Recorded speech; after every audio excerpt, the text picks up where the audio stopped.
Bonjour à tous et bienvenue dans les Têtes dans le Cloud, un condensé de news tech fortement influencé par l'écosystème Microsoft et animé par des passionnés. Alors aujourd'hui, épisode spécial, on l'avait évoqué la dernière fois avec Kevin Anandou, on avait fait un spécial Copilot Wave 3 il y a déjà une semaine seulement, tout s'enchaîne. Et on avait annoncé que cette semaine un peu particulière dans l'écosystème data de Microsoft, c'est la fameuse FabCon.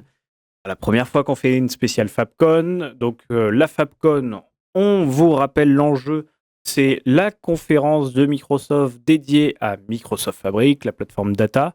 C'est un événement qui se joue à peu près 2 fois par an maintenant. Oui. Donc on en a souvent une Printemps, sur automne. cette période Voilà. au mois de mars. Je vérifiais qu'on était bien au mois de mars. On y est encore. Exactement, on est bien en mars 2026. Et habituellement souvent en septembre. C'est ça. Ou La octobre, prochaine, c'est septembre. La prochaine, c'est septembre. Septembre. Ouais, fin septembre. Donc cette année, la FabCon, ça se jouait à Atlanta, Exact. coup, en Georgie, dans l'État de Georgie, aux C'est ça. États-Unis. Et donc elle était un peu particulière, cette FabCon, parce que on a eu une double conférence. C'était la FabCon et la SQLCon. Donc Microsoft remet au goût du jour le fait de faire de la conférence produit dédiée au monde SQL. Tu peux montrer la petite image, Antoine, juste pour illustrer ce qu'on se dit. SQL et Fabric sont copains. Bon, ils le sont depuis qu'on a SQL dans Fabric. Exactement, donc ce fameux épisode. Oui, voilà. On n'oubliera jamais. Du fou rire. Exactement, ce fameux fou rire. C'est ça. Et du coup, donc on va prendre une petite heure ensemble, peut-être un peu plus, on ne sait jamais avant de démarrer, pour commenter, comme d'habitude.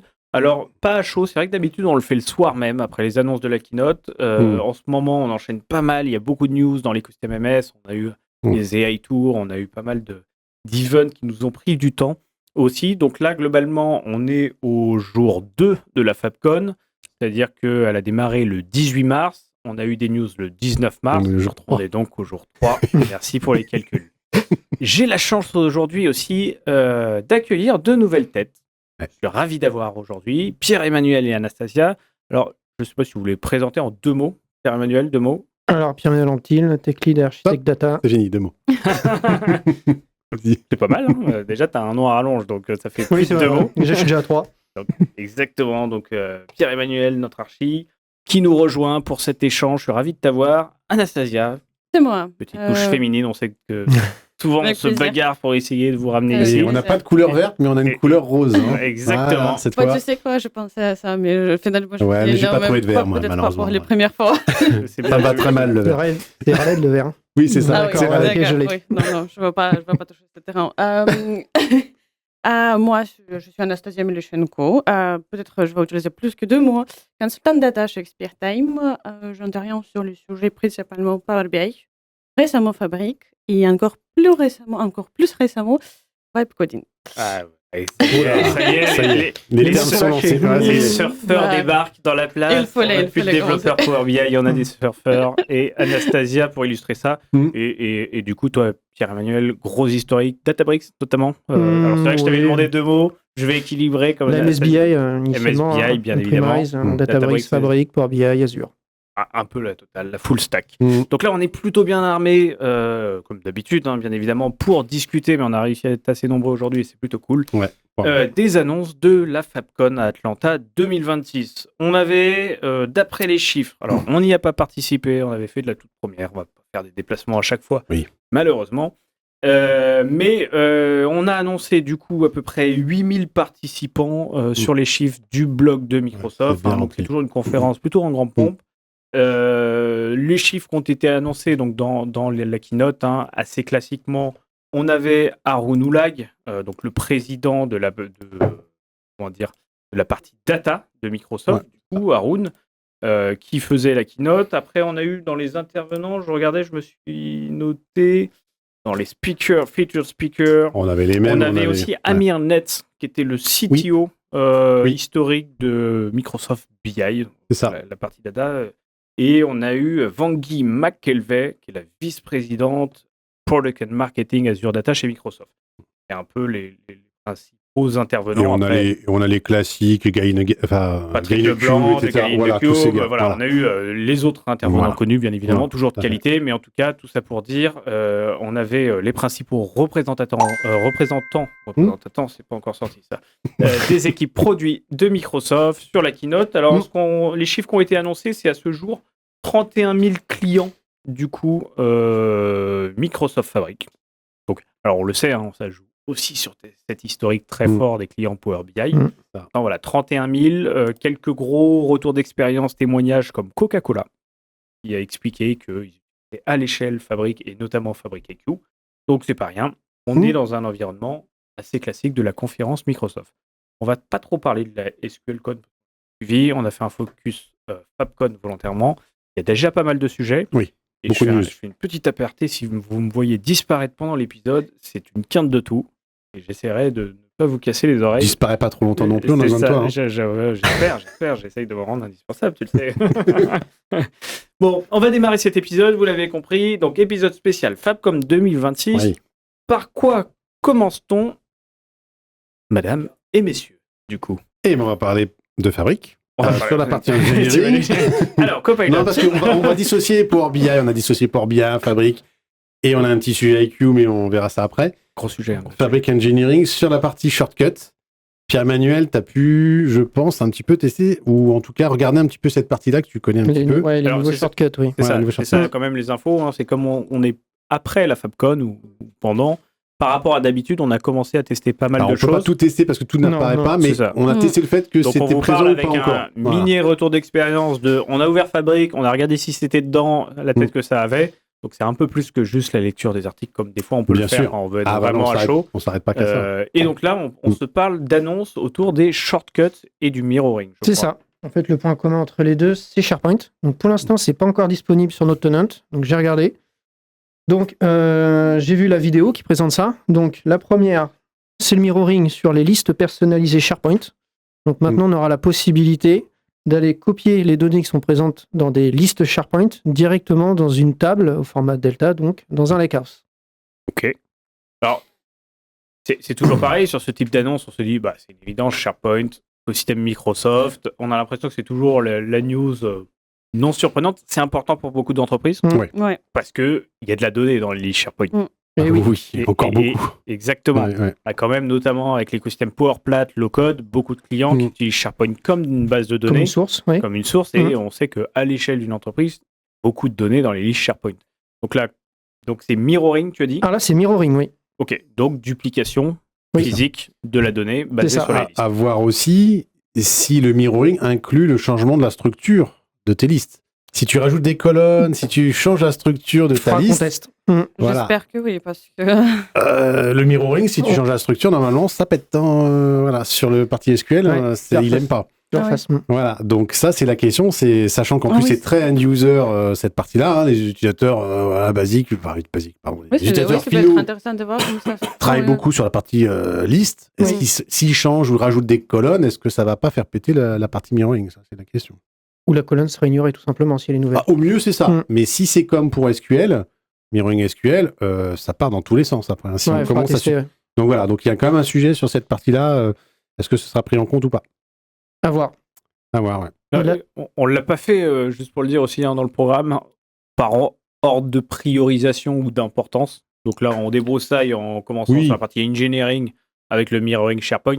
C'est pas forcément the annonce de la FabCon. Hein, donc on va se garde un peu pour la suite. On donnera à la fin notre petit top en disant qu'est-ce qu'on a préféré. Restez un petit peu, il y a des choses qui arrivent et on vous fera les annonces un peu plus. Et là, tu sais, tu veux vendre du reste, tu commences. Bon, première annonce.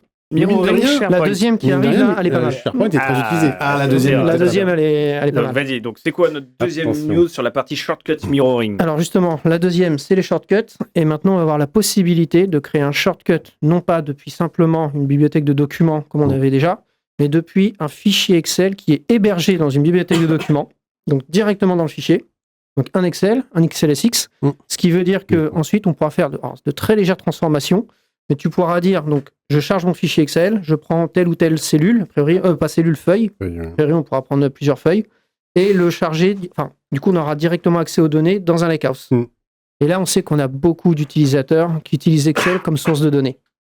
Ça, c'est clair. Et du coup, par rapport à, je disais juste avant, on pouvait déjà le faire sur un espace SharePoint, c'est ça? Un dossier. Ouais. Quelle est la différence? Du coup, avant, en fait, quand tu l'utilisais dans Power BI, dans Power Query, tu avais juste l'accès à ta bibliothèque, puis après avec Power Query, donc tu avais la liste de tous tes documents, puis là, il fallait que tu commences à faire du Power Query, soit du M, soit tu utilisais directement l'interface. Et Et en gros, tu devais faire toutes tes étapes. Alors que là, tu auras le lien direct à donner directement accessible depuis un lakehouse. Ok, donc ça te dégrossit la chose. Tu sais déjà que c'est uniquement ce fichier qui m'intéresse dans ma bibliothèque SharePoint. Et globalement, tu l'épargnes. Et attention, c'est du shortcut. Oui, c'est du shortcut. Donc, jusqu'à maintenant, c'était que de l'import. Pas quand on le faisait avant, on est bien d'accord. C'était de non, je crois qu'il y avait déjà du shortcut. Il y avait déjà du shortcut. Je crois. Ah, je suis pas sûr. Je crois pour charger la donnée. Faudra vérifier. Ouais. Mais là, pour le coup, le shortcut, ce qui est intéressant, c'est que pareil, c'est un pointeur. Là, pour le coup, si tu changes la structure, normalement, ton shortcut, lui, il reste sur ta feuille. Donc, tu peux faire évoluer ton fichier Excel dans le temps. Alors moi, après, question pareil, ta feuille, qu'est-ce que tu mets dedans? Si tu mets des tableaux, des tableaux Excel... avoir la structure des classeurs. Voilà, parce que si tu commences à mettre des feuilles avec des tableaux dedans, comment il va se démerder quand il y a plusieurs tableaux? Est-ce qu'il ne faut pas qu'on soit plutôt sur un format type plutôt CSV en termes de structure? C'est-à-dire juste une ligne en tête, puis après les je pense. Il n'interprétera pas les tableaux dans une feuille Excel. Je pense pas, non. Tu penses au TCD, là? Ouais, même des tableaux tout simples. Tu sais, tu crées en fait, tu as un range, des cellules, tu prends un ensemble de cellules et tu dis, ça, c'est un tableau. Ah oui. Ouais. Ah bah avec un en-tête. Si, ça des fois, oui, mais quand on a plusieurs dans la même feuille, tu peux avoir plusieurs tableaux dans la même feuille, et là, comment je gère? Tu sais, la liste des noms des tableaux, parce qu'on leur donne des noms aux tableaux. À ce moment-là, il faudrait descendre en dessous de la feuille et dire, attention, dans la feuille, prends-moi ce tableau-là et charge-le-moi comme une requête. Normalement, elle peut identifier qu'il y a plusieurs tables, comme Power BI, elle fait. Ça, il peut le faire. Mais maintenant, là, vu que c'est du shortcut, c'est pas de l'import. Par contre, pour faire du write-back, ça va être bien dans Power BI. Oui. Donc là, si tu veux agir sur tes données qui viennent d'autres sources directement dans un rapport Power BI, voilà, c'est ça. Ton shortcut, il ne permet pas l'écriture, si? Non, mais tu es dans ton Excel, qui est dans ton SharePoint, tu le mets à jour directement depuis SharePoint, tu changes une valeur, le shortcut, là, l'information remonte directement dans le Lakehouse. Ton Power BI, soit tu lis en auto-refresh, soit tu rafraîchis ton Power BI, direct là, boum, auto-refresh, boum, c'est réglé. J'avais une petite question. Donc, tu dis que c'est faisable avec plusieurs feuilles aussi en même temps. Ça c'est la question qu'on s'est posé la question. Parce que c'est toujours pas c'est pas encore disponible, on n'a pas pu tester. On s'est posé la question. Donc, wait and see. Mais bon, je pense que ça sera simple. Là, on parle bien de shortcut au niveau des tables, directement. Donc oui, qu'est-ce qui se passe quand tu prendras plusieurs feuilles? Oui, plusieurs feuilles, plusieurs tables, plusieurs... Ce qu'on a vu, c'est que tu donnais le numéro de la feuille, l'index de la feuille ou le nom de la feuille. Oui, c'est ça, t'as le choix. Donc je pense que tu peux pas en ajouter plusieurs. Ah, ouais, on va voir. Sinon, ça paraît très logique. Ça devient une usine à gaz. Tout à fait, ouais. Donc, tu commences à dire. Après, c'est vrai qu'au niveau industrialisation, du coup, ce qui continue de montrer, et c'est souvent la question que tu as en clientèle, ils disent, mais Power BI versus Excel. Non, ça sera toujours Power BI et Excel. Bien sûr. Et du coup, que ce soit Excel pour faire tes feuillets en base de données, bien etc., tu n'empêcheras jamais l'utilisation d'Excel dans l'entreprise. Ce sont deux usages différents. Et du coup, complémentaires, comme on le voit avec ce côté intégration. Il y avait déjà le Analyze in Excel, il y avait déjà pas mal de choses. Dans l'autre sens, quand tu veux repartir sur Excel, tu as l'export vers Excel, l'analyse vers Excel, etc. Là, on import, effectivement, Excel reste... Alors, c'est du XLSX uniquement. Bon, on fait que ça. Les binaires et autres, et les macros, je pense que ça les prend pas. Je parlais de l'ancien format XLS. Non, XLS, c'est mort. On a connu ça, nous, mais bon. Depuis 15 ans, maintenant. On est capable de, même avec l'âge, de changer quand même, de passer sur XLSB. Non, mais l'XLSB, on est d'accord, ça prend pas. Tu parles de tout ce qui est macro, tout ça. Macro, oui, je sais pas. Plus. Bon, après, c'est vrai qu'XLSX, c'est quand même la grosse majorité. Et il me semble que sur les annonces au niveau des shortcuts, on avait aussi Dremio qui a été annoncé, si je dis pas de bêtises. Vous l'aviez pas vu? Non. Et je vous le dis. Si, on en a parlé ce matin. Vous en avez parlé ce matin. Tu m'as fait peur, tout le monde me regarde. En mode, il est fou. Non, Dremio, donc, qui est de mémoire une couche de virtualisation pour aller facilement analyser et requêter de la donnée, qui n'est pas de l'écosystème Microsoft, initialement, qui est un éditeur indépendant, mais du coup, annonce aussi du shortcut. Donc, pour des clients qui auraient déjà travaillé toute une couche d'exposition de la donnée dans Dremio, toujours dans cette logique multi-cloud, aller capitaliser sur mon data lake, Amazon qui existe, ou ma couche Dremio sur laquelle je me base depuis un moment, shortcuts Dremio en même temps que du coup le Excel et le mirroring SharePoint. Et sur les shortcuts, il y a une dernière news, c'est les transformations qu'on peut faire sur les shortcuts qui passent en JA. Oui. Ok. C'est-à-dire que transformation sur les shortcuts. C'est des transformations basiques. Oui. Ok. Donc ça, on va le voir, je crois. Alors, je sais plus comment on le fait, si on les traite au fil de l'eau, la partie de JM, mais pas mal d'annonces du passage. Peut-être une synthèse, sinon. On fera une petite synthèse à la fin. Récap. Voilà, il y a quelques-unes. On le sait, lors de ces annonces-là, il y a de la petite feature, des grosses annonces produits et aussi tout un paquet de passages en General Availability. Et souvent le moment où on dit allez, c'est bon, on peut y aller en production. Ou pas tout de suite. Des fois, il faut laisser un peu les autres y aller.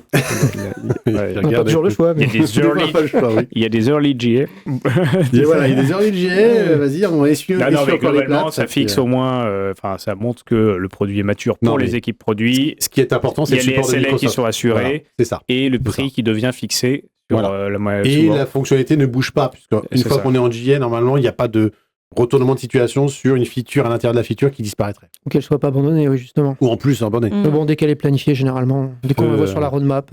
Peu les datamart. Donc là, si vous nous entendez, Microsoft, les datamart... Ils sont encore là. Hein. Alors, ils sont encore là, donc je sais pas ce que tu nous as mis à l'écran, par contre, Antoine. Ok. C'était la vidéo du mirroring et shortcuts. On peut le revoir juste parce que, pour ceux qui nous regardent sur YouTube, notamment... donc, qu'est-ce qu'on avait à l'écran? On a pris un peu la partie TaskFlow, les petites démos officielles proposées par Microsoft. Alors oui. Je sais pas. 4 minutes. Hein. Je sais pas qui l'a poussé la vidéo, mais bien détaillé. Ah, le Java. Alors, bon, c'est pas très grave. On va la passer. Dans tous les cas, tu nous dis qu'elle a tourné en fond pour ceux qui ont pu regarder sur YouTube. On va passer au deuxième sujet, côté data engineering. Donc, premier sujet, on a eu de l'annonce, shortcuts mirroring. Je rappelle, du coup, le mirroring des listes SharePoint qui sont utilisées par de nombreuses entreprises comme base de données et le shortcut, du coup, sur les fichiers Excel et sur Dremio. N'oublions pas Dremio. Je le rappelle, n'oublions pas Dremio. Ça vient quand même... enrichir la logique shortcut. Et le côté partenaire, je trouve que c'est plutôt pas mal. Sur les pipelines, je crois qu'on a eu pas mal d'annonces sur les pipelines. Oui. Alors, on a le support de tout ce qui est SPN. Alors, pour ceux qui ne connaissent pas, le SPN, effectivement, c'est un objet Azure qui permet de se connecter, d'industrialiser la connexion à différentes sources de données, entre autres, sans passer par un compte utilisateur, etc. En gros, les services account qu'on avait avant, aujourd'hui, on passe par du SPN ou du Managed Identities. Et là, on a également les Workspace Entities qui sont enfin disponibles pour toutes les activités de la pipeline.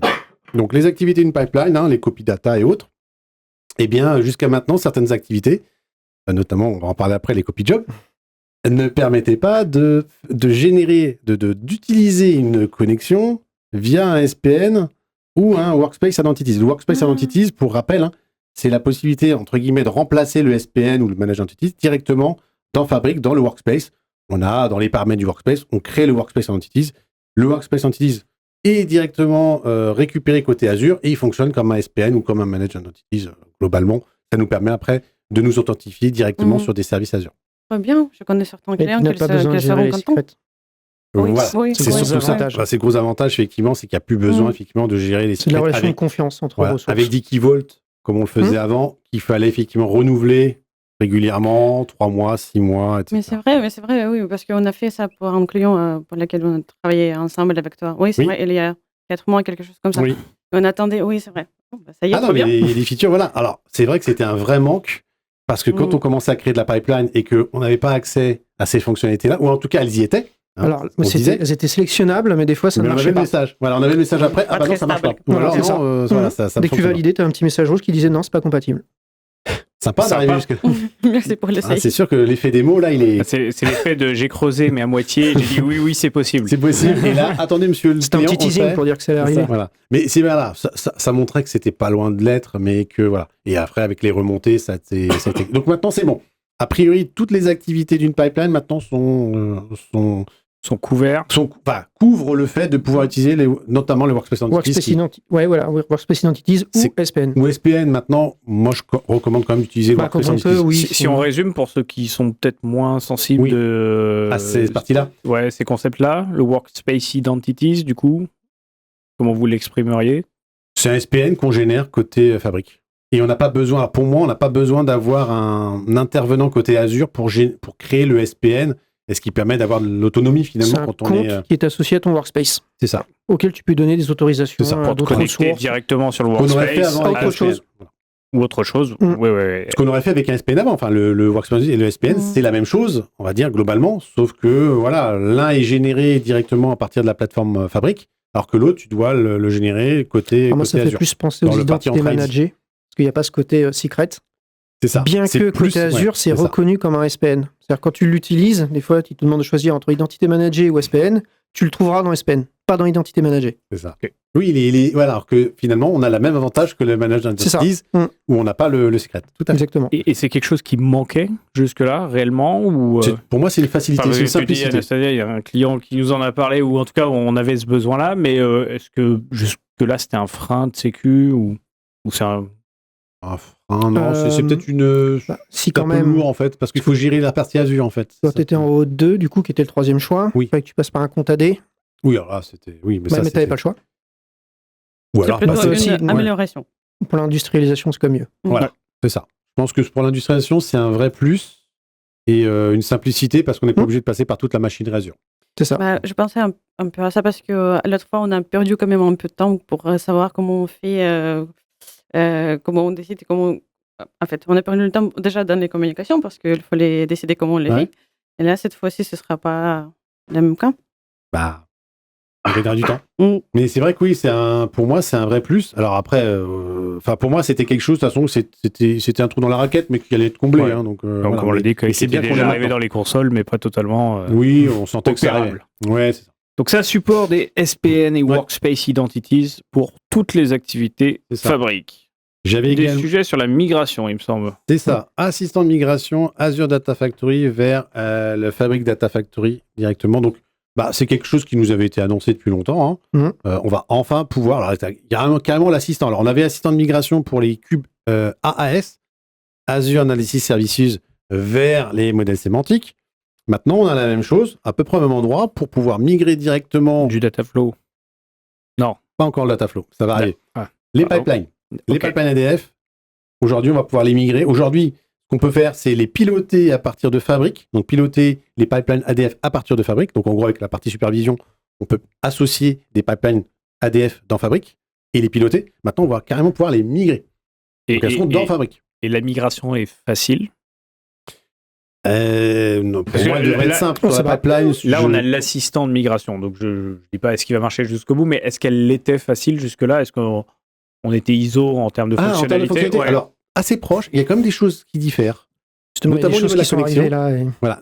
Au niveau des connexions, on n'avait pas les mêmes types de connexions entre les pipelines côté ADF. Pas de la même manière. Voilà, c'était pas la même façon. D'un côté, on a des connecteurs, de l'autre côté, on avait des services connectés. Je sais plus, il fallait passer par deux étapes. C'est ça, il y avait les services connectés d'un côté et de l'autre côté, on était sur des connecteurs. C'est deux technologies différentes. Maintenant, c'est vrai qu'il y a cette migration qui va effectivement faire passer les services connectés pour des connecteurs. Donc, à voir. Je ne crois pas que ça soit encore accessible. L'annonce en lien avec ça? Pardon? L'annonce en lien avec ça? Alors, il y en a plusieurs. C'est qu'il y a des nouvelles activités qui sont arrivées. Et parmi ces nouvelles activités, on s'est demandé pourquoi certaines arrivaient. Et là, on a fait le lien avec le fait qu'on puisse maintenant migrer de ADF vers Fabric Data Factory. Donc, il y en a deux. Il y a les pipelines SSIS, enfin l'activité pipeline SSIS, oui, qui revient. Ça fait réagir, ça. Donc, on s'est dit, est-ce qu'il n'y a pas un rapport avec le fait que sur Azure, on a le SSIS Integration Runtime? On ne sait pas. C'est une déduction qu'on a faite. C'est ce qu'on s'est dit, C'est ce qu'on s'est dit. Ça fait. Non, alors, ça fait réagir parce que c'est vrai qu'aujourd'hui, tu es censé être dans une époque où tu regardes comment migrer de Data Factory vers Fabric. Mais on sait bien que ce n'est pas le cas partout. Et que, bien évidemment, encore plein d'entreprises utilisent la stack SQL Server, ont du SSIS, ont envie de garder cette habitude-là. Là, l'intérêt, il est simple. Enfin, pour moi, il est relativement simple. Même si on s'est posé la question, on s'est dit, mais c'est quoi l'intérêt? C'est quand même de pouvoir superviser le déploiement de package. Je vous vois bien tous les deux vous interroger en mode, c'est quoi l'intérêt? Non, mais l'intérêt, il est juste au niveau supervision pour moi. Il est juste de pouvoir superviser quelque chose qui est on-premise, qui est jusqu'à maintenant, je dirais on-premise, directement dans ton cloud, et notamment dans Fabric, où ça va être un peu ta tour de contrôle. C'est Fabric ta tour de contrôle, quel que soit finalement là où se trouvent tes outils. Il y a d'autres annonces d'ailleurs qui laissent penser ça, en partie SQL. Oui, bien sûr. Mais on va un petit temps là. On se comprend pas aujourd'hui, Nico. Oui, après j'ai le screenshot dans la tête là. Oui, effectivement. Oui, voilà. On n'est pas connecté. Non, mais ça rejoint effectivement. Tu as raison. Ça rejoint effectivement le principe de tour de contrôle. On va tout mettre dans Fabric en termes de supervision. Et puis après, on va laisser les trucs là où ils sont. Donc ça, tu disais, Pierre-Emmanuel, donc les activités sur la partie SSIS, du coup... Je laisse l'autre. Et Oh bah c'est mon truc, mais oui, la maintenance des tables Delta, c'est ça? Non, je pensais plutôt au Spark Dataflow là. Ah oui, on était sur les activités du coup. Oui, c'est ça, en fait. Oui, alors, ok. Alors tu parlais des Dataflow côté de ADF qui arrive dans Fabric. Bon là, est-ce qu'on doit râler ou pas? Moi, je trouve que c'est too much. Ah, je suis désolé. Parce que c'est pas en lien avec la migration, justement, pour rendre la migration possible. Bien sûr. Alors, j'explique. Jusqu'à maintenant, l'idée, c'était, t'as tes pipelines. On a des clients dans ce cas-là. Hein. Pipeline vers pipeline. OK, on a nos pipelines. On les migre de la plateforme ADF super vers Fabric. OK. Sauf que des fois, dans ADF, t'as pas que la partie pipeline, tu as aussi ce qu'on appelle les data flows. Ouais. Donc, c'est un enchaînement d'actions, de transformation de la donnée plus ou moins importante, etc. Et jusqu'à maintenant, ça, on pouvait pas. Enfin, côté Fabric, il n'y avait pas l'équivalence, à part les data flows. Sauf qu'on considérait que c'était pas la même techno. C'était pas la même techno. C'est pas la même techno. Sauf que là, on se rend compte que Microsoft a fait une annonce en disant « Ah, ce que vous aviez un petit peu comme Dataflow, et même l'interface du Dataflow dans Azure Data Factory, on le retrouve maintenant dans Dataflow Gen 2, dans Fabric. » Et c'est pour ça. Enfin, c'est évident que c'est pour la migration. Oui, non, moi, à un moment donné, migration, je veux bien. Moi, je vais faire mon râleur. Pourquoi migrer des trucs qui sont pas bien? Redéveloppe. Le lift and shift, c'est pas toujours la bonne solution. Oui, mais parfois, il faut tu te mets pas dans une logique éditeur. Dans une logique éditeur, je veux accélérer la migration vers la nouvelle plateforme et pas accélérer le redéveloppement. Tu gardes ton mauvais développement ou tes choix technologiques architecturaux dans ta nouvelle plateforme. Comme pour la partie SSIS. À un moment, tu vas permettre d'exécuter des trucs, tu veux centraliser, accélérer la migration. Mais là, SSIS, à la rigueur, il y a des choix de confidentialité, de sécurité. Tu veux garder ton SSIS. Oui, mais tu as des clients qui vont te dire, attendez, moi, on m'a fait basculer sur Azure, sur les Dataflow en 2021 ou 24. Non, attends, Fabric, c'est sorti en 2023.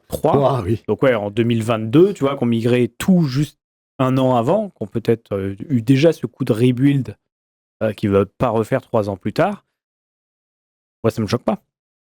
C'est pas idéal. C'est pas idéal parce que les choix technologiques, on se rend compte après coup. Oui, bah c'est ça, non mais c'est sûr.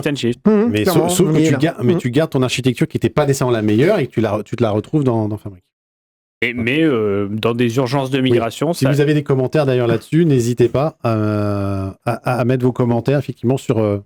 cette nouvelle fonctionnalité, parce que moi je considère que bon, elle n'a pas nécessairement son intérêt, mais... Ouais. Moi, encore une fois, je pense que dans une logique de migration...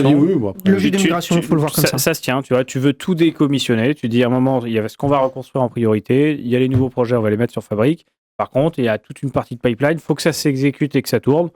Pour moi, ça va alourdir le truc. Bah, je pense que ce sera, et puis ce sera peut-être même pas utilisé, mais bon, voilà. Après, je comprends, Microsoft veut avoir quelque chose de tout à fait... Donc c'est les Dataflow d'ADF qui arrivent côté Dataflow de Fabric. C'est ça. Qui vont être intégrés dans la partie Dataflow Gen 2. Hein. Je crois que le Gen 1, pas du tout. C'est la Gen 2, il me semble. Ah, je sais pas sous quelle forme ça va être intégré d'ailleurs. Bah, je crois que pour moi, c'est dans les Gen 2, j'ai cru voir. C'est pas directement dans les pipelines? Ah non, pour moi, c'était pour toi, ça va être un élément à part? Non, c'est dans les Dataflow Gen 2. Ah, c'est dans les Dataflow Gen 2? Gen 2, ouais, tout à fait. Donc, à voir comment ça se migre, mais effectivement, quand tu migreras, alors, à voir, hein, quand tu migreras, tu auras une partie qui sera en pipeline côté Fabric et une autre partie qui sera un Dataflow Gen 2, qui correspondra à ton Dataflow que tu avais sur ADF.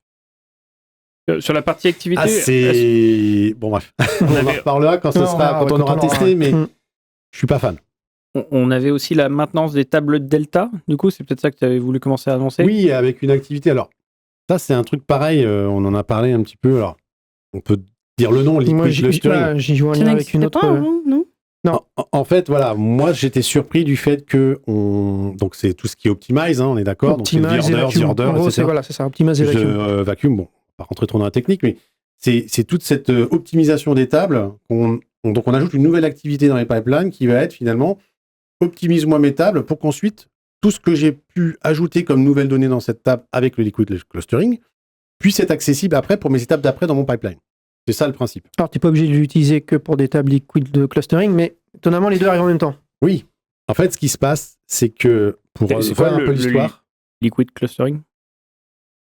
On va essayer de résumer ça simplement. Ouais, c'est une autre manière de stocker les données des tables Delta, on va le dire comme ça. C'est ça. En gros, tu n'as plus la notion de partition que tu pouvais avoir sur le format Delta. Sauf que ce problème-là, ça c'est une très bonne technologie. La problématique, c'est quand tu faisais ça, derrière tes tables n'étaient pas nécessairement actualisées entre guillemets en temps réel, tu avais un laps de temps pour pouvoir les attaquer et avoir justement tes dernières données intégrées, enfin gérées dans cette table. Okay. Et ça prenait beaucoup de temps?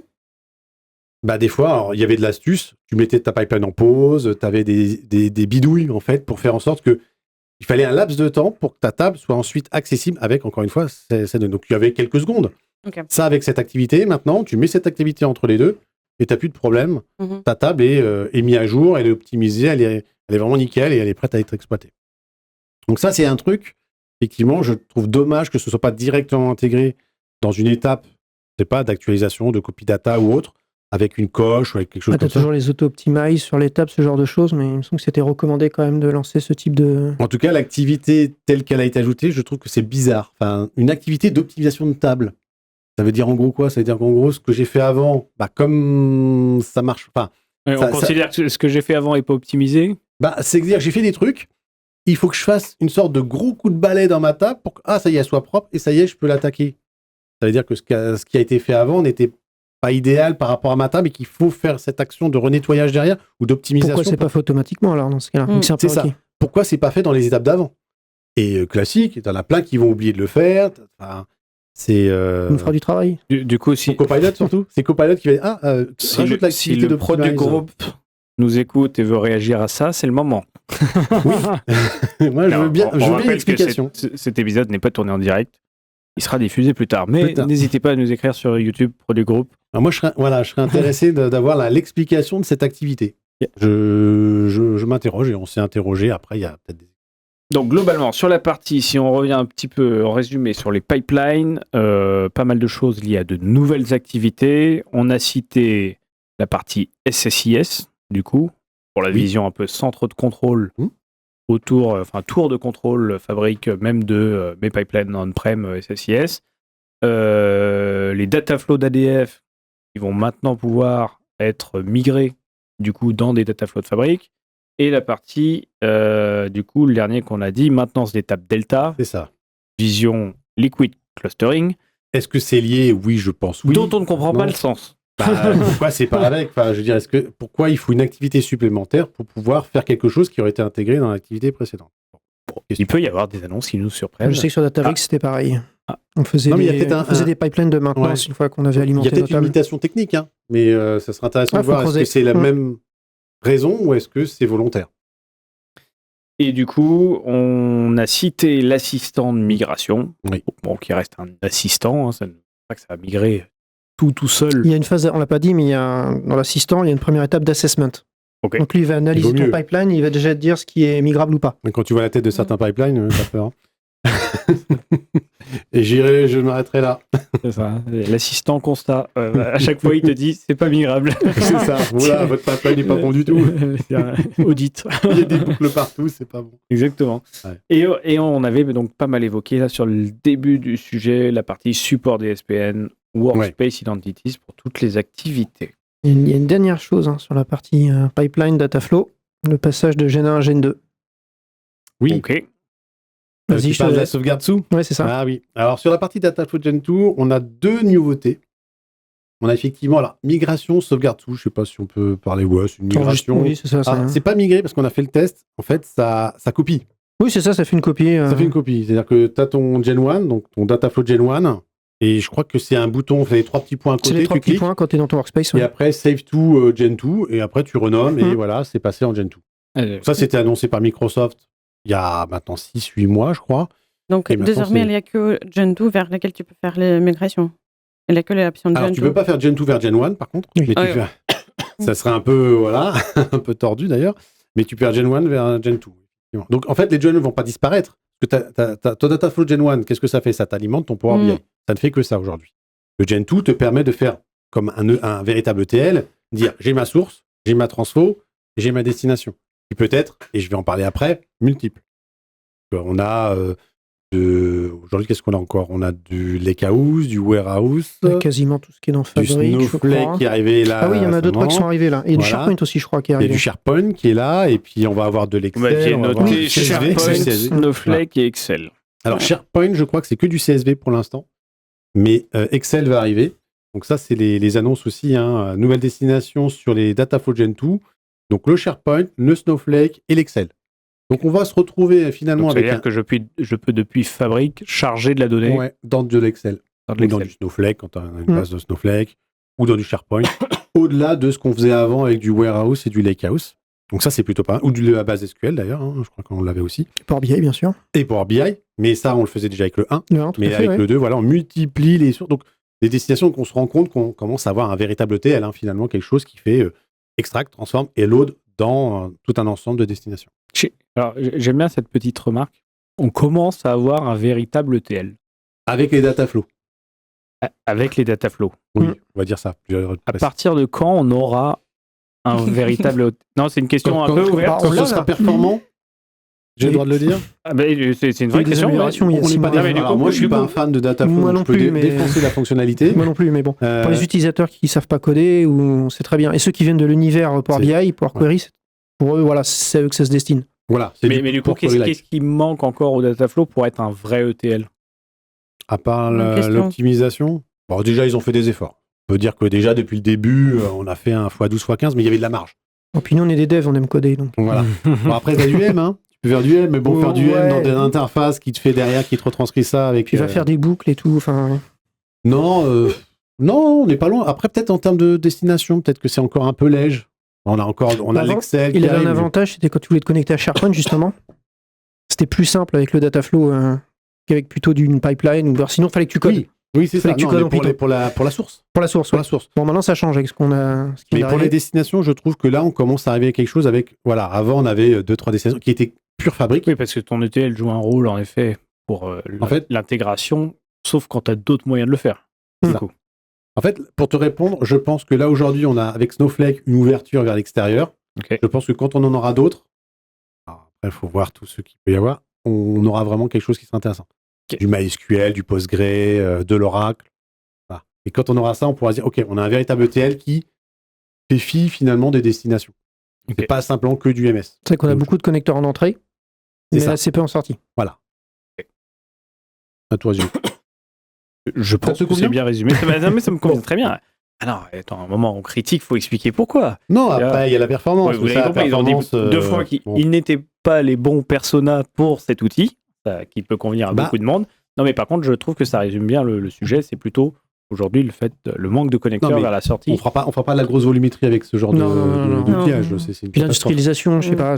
La performance. Ça commence, on commence à avoir aussi on a possibilité d'utiliser des variables. On commence à voir les variables de bibliothèque de variables qu'on peut utiliser d'ailleurs dans les data flows maintenant. Mais... Ouais, je parlais plutôt d'industrialisation, de chargement de données. Ah oui. Ouais. Qu'on peut faire avec du pipeline, du Python. Non, mais ça reste quand même très self-service. C'est ça, voilà. L'idée, c'est quand même très self-service. L'avantage d'être là, bon, tant mieux. On va faire un petit passage du côté du monde Power BI. Je change complètement... on était sur des data flow Gen 1. Ouais, mais pour servir tous nos publics aussi. On sait que Power BI et Fabric sont complémentaires, mais représentent aussi des écosystèmes d'utilisateurs historiquement un peu différents. On a fait 2 gros sujets sur la partie data ing avec pipeline et les shortcuts mirroring intégration. Quelles annonces on a eues, Anastasia, sur la partie Power BI, du coup? Annonce concernant rapport à Copilot mobile. Microsoft a annoncé que désormais, Report Copilot mobile est disponible sur la version mobile. Et donc, vous pouvez aller consulter, voir comment ça fonctionne. En gros, on a notre Power BI parce que j'espère que c'est tout. Et on a déjà entendu parler de Copilot. Un petit peu. Vaguement. En tout cas, j'en connais un ou deux qui souvent nous en parlent pas mal ici. Je pense que je les connais aussi. Et du coup, ce qui s'est passé, c'est qu'en gros, aujourd'hui, on a les copilotes dans Power BI, mais aussi sur la version mobile. On peut aller voir les centres d'information, utiliser aussi l'option vocale. OK. Mais par contre, avec les petites limitations, on ne peut le faire que sur les plateformes, l'application iOS, que sur iPhone. Donc ça veut dire qu'on a Power BI qui passe en mode un peu de ChatGPT, quoi. On peut discuter avec Power BI. On peut discuter avec Power BI. Il peut nous montrer, il peut nous aussi sortir les certains KPI, propositions aussi. Il faut pas oublier quand même, parce que, pas préciser ça, mais quand même, de notre côté, chez Expertime, on l'a déjà testé. Bien avant. Alors, ça fait rire la manière dont Anastasia le dit, c'est que juste avant, elle dit est-ce que je peux dire qu'on le testait depuis 2 mois? Moi, je savais pas. Je dis bah oui, mais tu sais bien que nous, on a activé sur les tenants toutes les early preview, développeurs, tout ce que tu veux. Donc des fois, on sait même plus ce qui est en effet déjà annoncé, pas annoncé. Mais on est d'ailleurs surpris de l'annonce. Oui. Et on parle pas de choses sous NDA, hein, on parle de choses à un moment quand on va juste côté admin permettre d'avoir les dernières avancées. Souvent, on les a un peu dans des programmes early, les fameux frontières que Kevin Anandou évoque souvent. Et du coup, ça fait 2 mois que tu l'avais, toi, et que tu discutais avec Power BI, du coup. Avec Power BI, c'est devenu mon meilleur ami. Bien. Du coup, ce que je disais, qu'on a eu l'occasion de le tester déjà, parce que justement, on a un client qui est venu nous voir avec une simple demande. Est-ce que je peux interagir en essai vocal avec mon Power BI? Est-ce que vous avez quoi comme solution?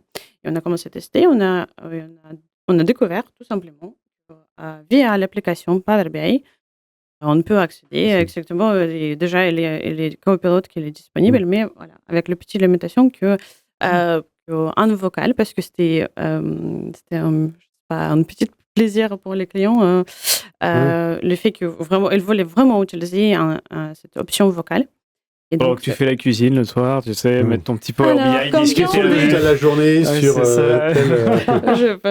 je vois aussi comme ça. Alors, c'est marrant, mais en même temps, moi, il y a un truc que je trouve intéressant dans cette news, c'est qu'historiquement, la fonctionnalité Power BI sur mobile, ça a toujours été la fonctionnalité préférée des execs. C'est ce que j'allais dire. Pardon? Les responsables des entreprises, les CEO, etc. Historiquement, on a parlé de rapport et de BI. Tablette, mobile, exactement. C'est pour eux. La grande question qui a toujours fait la différence, c'est est-ce que je peux avoir mes données sur mon mobile? Pour le week-end, etc. En mobilité, pouvoir consulter. Mais c'est vrai, oui. Moi, je le savais aussi cette époque, qui a commencé par Power BI d'ailleurs. Oui, non, mais justement, je parle exactement de Power BI. Et cette fonctionnalité mobile dans Power BI a toujours été favori des execs. Et du coup, aujourd'hui, j'ai l'impression que là, on leur amène le côté ChatGPT du coup, dans Power BI. Vrai. Donc, et alors, ça fonctionne bien, la voix, tout ça, ou en termes d'expérience? Ça fonctionne bien, mais il faut bien articuler. Ça fonctionne bien en français et en anglais. Est-ce que ça ne viendrait pas ce petit accent ukrainien qui... Ça marche en ukrainien ou pas? Ça ne marche pas pour l'instant aujourd'hui. En tout cas, ça ne marche pas avec tous les exemples, avec tous les tests que j'ai fait aujourd'hui. À l'heure actuelle, ça ne marche pas très bien, mais j'espère que ça arrive bientôt. Du coup, non, mais c'est vrai que les fonctionnalités, elles restent, moi, j'adore vraiment en anglais, mais dans tous les cas, si tu le poses la question, surtout si tu le précises bien, parce qu'il ne faut pas oublier quand même qu'il faut donner plus de données, plus d'explications, ce que tu veux avoir en output. Et donc, si tu le donnes plus, il te donne... Surtout que j'ai découvert quelque chose l'autre jour, pour compléter ça, c'est que on s'interrogeait sur la différence entre Copilot Power BI et les data agents. Ah, ça, c'est ce que je préférais en ce moment. Data agents qui sont en... GA. Est-ce que... on le passe comme ça, c'est fait. Oui, les data agents en GA, on en parle beaucoup. Donc, cette fonctionnalité qui permet de mettre de l'IA générative sur une source de données dans la fabrique, en utilisant les modèles sémantiques notamment, demain l'ontologie IQ, qui fonctionne plutôt pas mal. Il y a une vraie différence fondamentale pour ceux qui ne comprennent pas. Donc, Copilot pour Power BI que tu présentes sur la partie mobile rentre plutôt dans la philosophie des assistants. Donc, on les retrouve dans le data warehouse, on les retrouve dans les notebooks. Ils vont nous aider à utiliser l'asset en question.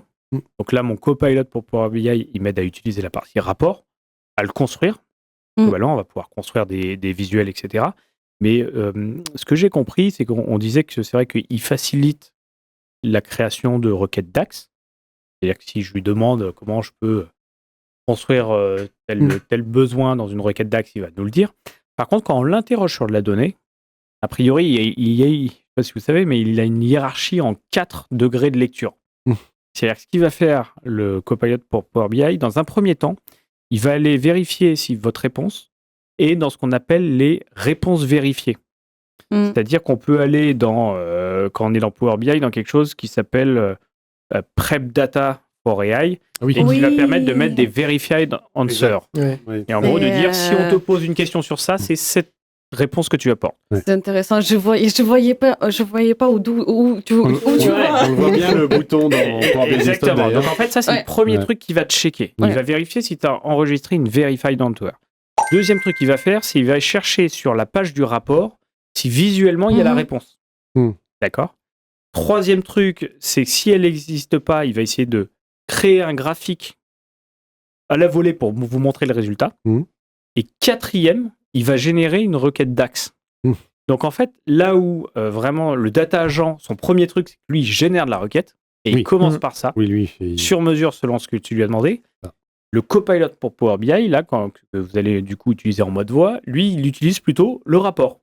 Le rapport, c'est sa première porte d'entrée, les visuels qu'il voit, les réponses validées par, en gros, l'IT qui ont été préenregistrées. C'est son RAG, hein. C'est son RAG, non, oui, tout à fait. Oui. Et ce n'est que derrière qu'il va essayer d'aller vers un mode plus code avec le DAX. Et donc, il y a une différence fondamentale. C'est pour ça que si vous comparez les deux, vous n'aurez pas les mêmes résultats, du coup. C'est pour ça notre rapport Power BI doit être, entre guillemets, clean, bien structuré, bien modélisé, etc. Voire certifié sur les réponses. Si tu sais que tu as des utilisateurs qui systématiquement vont poser ces questions sur ce rapport, enregistre-les en Verified Answer, ça servira ton copilot pour Power BI. Donc super, le mode ChatGPT, voice sur Power BI. Et on attend sur Android. Copilot pour Power BI en mobile avec la voix. Oui. Est-ce qu'on a eu, Anastasia, d'autres annonces côté Power BI? Est-ce qu'on s'est dit aussi pour... Il y avait les colonnes calculées compatibles avec Direct Lake. C'est exactement ça, qui n'est pas encore en prévu. Il faut savoir ça, donc c'est will be soon available. Donc d'ici 2 semaines, je suppose, comme toujours. Il s'agit des annonces Direct Lake avec les colonnes calculées. Qu'est-ce qu'on a aujourd'hui? C'est que Direct Lake, il permet déjà de lire les données sans duplication directement depuis OneLake. Est-ce qu'aujourd'hui, et donc ça, c'est quelque chose de bien puissant. Et aujourd'hui, il y a 3 jours, Microsoft a annoncé qu'on peut aller travailler dans OneLake, utiliser le connecteur Direct Lake. Il y a beaucoup de Lake, désolé. Et aussi utiliser l'option les colonnes calculées, qui va nous permettre directement de calculer, bien accéder, interagir avec les données et faire les trucs bien puissants. Voilà. Oui, parce que si je dis pas de bêtises, on ne pouvait pas faire de colonnes calculées en mode Direct Lake jusqu'à maintenant. Il me semble qu'il y avait, des limitations avec le Direct Lake. Mais du coup, je me pose la question, parce que quand tu es en import, tu fais des colonnes calculées, elles sont stockées. C'est ça? C'est la différence avec les mesures. Oui. Donc là, tu es en Direct Lake, donc tu stockes rien. Enfin, il y a du cache, mais... Je pense que ça, du coup, c'est ça, en fait, il va... Ah, tu crois qu'il les calcule à la volée à chaque fois? Bah, à chaque requête, en fait, il faut qu'il réinterroge les données à la source. Oui, il peut pas, sinon c'est de l'import. Sinon, il y a donc il doit les mettre dans le cache, je sais pas comment il peut... Intéressant. Ce serait bien de voir le modèle, effectivement, le modèle sémantique en Direct Lake, quand tu fais des colonnes calculées. Il les stocke où, les données? Est-ce qu'effectivement, il les stocke? Tu me regardes comme ça fait comme les mesures, au final. Bah, mesure de... Oui, là, dans le cas du Direct Lake, donc il calcule. Bah oui. Pour moi, c'est la... Je me regarde comme ça, j'ai pas encore testé. Non, je me pose la question. Alors, comme mode import, de toute façon, c'est pas encore disponible, c'est ça? Ce sera en prévu, oui. Non, mais oui, c'est une bonne question. Il faudra regarder effectivement un petit peu l'impact que ça a sur la volumétrie de ton modèle sémantique, sur moi, ce qui fait toujours un peu peur avec ces trucs-là, c'est un peu comme le modèle composite. Hein. Tu commences à mélanger les pommes et les poires dans ton modèle. Non, mais c'est vrai, t'as un truc où tu dis Direct Lake, c'est pour attaquer ma source de données en live, etc. Bah, fais ton calcul dans ton lake. Voilà, fais pas ton calcul dans ton modèle sémantique. Mais bon, ça c'est mon avis. Bah, on verra parce que Direct Lake, quand même, c'est parce que normalement, Direct Lake, les porte la puissance de ce que la vitesse des lakes et la puissance des langages M. Donc, comment ça fonctionne sur le terrain, il faut vraiment tester. On rappelle, Direct Lake, c'est un lien direct entre mon rapport Power BI et mon OneLake. C'est ça. Quand Fabric est sorti, une des nouvelles propositions de valeur, c'était dire faciliter l'intégration avec Power BI. Avant, connecter un data lake avec un Power BI sur du parquet, c'était pas faisable. Et globalement, le Direct Lake permettait de faire ça. C'est-à-dire, si je n'ai pas envie d'aller dans 1000 étapes de transfo, je travaille directement dans mon rapport. Et puis, on a la donnée en temps réel. Enfin, on remplace finalement le Direct Query. Le Direct Query, j'espère que personne ne l'utilisait, mais voilà, ce truc-là qui... Des fois, on n'avait pas le choix, malheureusement. Des fois, on n'avait pas le choix, mais alors, sur les gros volumes. Oui, par exemple. Et encore, je m'en suis passé parfois en faisant des tables d'agrégats ou des choses comme ça. Tu peux te démerder. Un petit peu. Mais franchement, l'import était vraiment dans 99,9% des cas. À part le temps réel, pour moi, il n'y avait pas d'intérêt à faire du direct query. Maintenant que le direct lake, ça fonctionne bien, le direct lake. Direct lake. Dans tous les cas, ça fonctionnait bien. Non, direct. Le direct lake avec Power BI. Avec Power BI. Ouais. Pour moi, c'est. Moi, je n'avais pas eu le souci. Okay. Mais c'est vrai que je n'ai pas testé. Ça dépend des volumétries parce que nous, on a. Dans tous les cas, moi, je n'ai pas eu les projets où je pouvais tester vraiment une grosse volumétrie. Je ne sais pas, est-ce que vous avez d'autres expériences? Oui, ça peut être intéressant. Après, franchement, encore une fois, sur les volumétries, l'import, pour moi, c'est quand même plutôt pas mal parce que tu as tes données directement dans ton modèle sémantique. Pour moi, ça dépend des projets, ça dépend des clients, et ça dépend des besoins. Moteur Vertipack, ça te compresse tout. Même sur des gros volumes, tu peux atteindre comme les limites. Après, ça dépend de la taille de ta capa, mais j'ai eu des cas. Est-ce qu'on parle en gros volume? Est-ce qu'on parle sur des dizaines, centaines de milliards de lignes ou est-ce qu'on est encore sur des volumes de millions? En taille, là, mais... ou en volumétrie, taille, tu vois... Dès que tu te rapproches des 25 gigas, quand tu en as 64, même moins que ça, d'ailleurs, non compressé. Non compressé. Ah oui. Ouais. Ah oui, j'ai eu des cas. Oui, après, de toute façon, tu as ton lake qui gère. Mais je sais pas, après, faudrait tester. Enfin, je suis pas persuadé. Enfin, le direct lake, effectivement, il y a des avantages. Moi, encore une fois, l'avantage de ces technos-là, c'est plutôt pour avoir du temps réel et faciliter la partie transfo. C'est-à-dire qu'en gros, tu t'emmerdes pas avec des copies, soit des copies de jobs, soit des activités de copie, etc. C'est que ton truc, il est directement accessible. Tu as ta donnée, elle est mise à jour, tu y accèdes directement à partir de ton rapport. Voilà, c'est assez simple à mettre en place. Maintenant, en termes de volumétrie, je suis pas sûr que ce soit si... Mais bon, à tester, hein. Après, ça dépend aussi, la volumétrie, ça dépend de ta complexité de ta donnée. Ça marche comme pas trop mal, surtout comparé à Direct Query. On voit quand même la différence. Là, par rapport à Direct Query, de toute façon... Oui, par rapport à un import sur un jeu de données, enfin, un jeu de données ou l'import, un import sera meilleur. Voilà. Si tu peux le mettre dans un import, mets-le en import. Voilà. Donc ça, c'était la partie colonne calculée via le Direct Lake, si je ne dis pas de bêtises, je vais arriver à le dire. En autre info, j'en ai vu une qui me plaît bien. Ouais, le Translytical, on va finir par bien le dire. Et petit dédicace à Benjamin qui avait dit bon, ça ne met pas cette news, elle n'est pas intéressante. Ben si. Si, ça passe en JA. Ça passe en JA, mais oui. On l'avait présenté, je l'avais présenté, Kevin, il y a un mois, j'avais testé, j'avais dit que c'était pas mal, que c'était quelque chose qui était attendu depuis des années par certains clients. Translytical, on le rappelle, qui nous permet maintenant de saisir la donnée. Power BI, donc faire la réécriture sur de la donnée et donc saisir notamment de la donnée via des user data functions qui viennent écrire dans des bases SQL derrière. L'idée, c'est quoi? C'est qu'on a des utilisateurs de Power BI, ils sont tous contents, sauf qu'ils ne peuvent pas saisir de la donnée dans Power BI pour l'actualiser dans le même rapport. C'est ça. Le classique de dire ah ben non, du coup, c'est que de la lecture seule, je ne peux pas interagir, je ne peux pas faire, par exemple, du paramétrage, changer des variables, etc. Justement, oui. Voilà. Genre un taux de TVA que je fais varier directement dans mon rapport et qui me recalcule tous mes coûts. On pouvait le faire à un moment donné avec les Power Apps. On peut toujours. On peut toujours, tout à fait. C'était un peu l'astuce, sauf qu'on devait ajouter de la Power Apps dedans. C'était pas simple à intégrer. Ça passait par Power Apps, Power Automate. Tu avais après une base Dataverse derrière s'il fallait stocker de la donnée. Bon, ça mettait en branle plein de choses. Puis l'industrialisation. Ouais, l'industrialisation, c'était compliqué. Là, tu utilises un compte utilisateur. Enfin, là, je suis pas sûr que sur la partie Power Platform, tu puisses vraiment industrialiser. Là, avec le write back, donc avec le Translytical, ça passe par une base de données SQL dans Fabric et par les UDF dont on a parlé. UDF d'ailleurs, dont on se posait la question de savoir si on restait encore dans du langage Python ou s'il y avait les autres langages qui étaient débloqués. Ça, on n'a pas pu regarder, mais je crois pas qu'il y ait eu d'annonce. J'ai pas vu d'annonce là-dessus, mais ce serait pas mal qu'on ait d'autres langages que le Python pour faire la partie UDF. Donc UDF, on déclare des fonctions et ces fonctions seront appelées par ton Power BI. Et qu'est-ce que font ces fonctions? Elles écrivent de la donnée dans ta base de données. En fonction des paramètres que tu as. Dans la vidéo qu'on voyait à l'écran, là, par exemple, envoyer un message sur un canal Teams directement depuis le rapport. C'est ça. Je vais pouvoir mettre une petite fonction qui me permet d'avoir une chatbox. On saisit une valeur et puis elle rentre effectivement directement. Et déclencher une action derrière. Je peux avoir une action, en fait, c'est pas forcément que de l'écriture. Bien sûr, parce que sur du SQL, ça peut être envoyer un message ou faire quelque chose comme ça. Donc ça, je vous invite d'ailleurs à regarder l'épisode spécial. Ça datait de l'année dernière. Je crois qu'on l'avait annoncé en avril ou mai dernier. Il y a presque un an, la FabCon. C'est en JA. Vous pouvez l'utiliser dans vos projets. C'est supporté par Microsoft. Allons-y. Exactement. Donc la partie Translytical. Oui, et juste dernière chose, parce que je pense qu'ils ont aussi ajouté OpenAI aussi dans les fonctionnalités des TaskFlow, parce que apparemment, là, aujourd'hui, tu peux générer des suggestions d'IA personnalisées pour les IA influencés, vues dans les tableaux à l'aide des Azure API réponse OpenAI. Donc, en gros, pour moi, ça veut dire que tu pourrais intégrer, en gros, des chatbots. Et aussi faire un mini chatbot dans ton rapport. Avec peut-être j'y crois dur, c'est ça sera vraiment l'option vocale, non, ça te dit pas? Non, mais là t'as parlé de la partie mobile. Ah oui, non, dans les user data functions, c'est ça? Oui, c'est ça. Donc c'est importer de l'IA dans les user data functions. Ah oui, d'accord. Oui, ça oui. Si je fais pas de bêtises par contre, parce que là c'est vraiment ce que. Mais c'est pas le chatbot dans le rapport.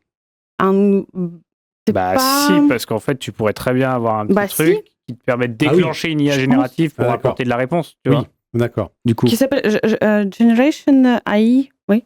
Generate AI suggestion. Est-ce que c'est pas un peu dangereux ça derrière, parce qu'on ne sait pas trop. Enfin, en gros, tu promptes dans ton rapport et ça t'exécute de. Je pense que tu pourrais préparer ton prompt comme par exemple, il existe Prompt Gallery dans Copilot, par exemple Power BI.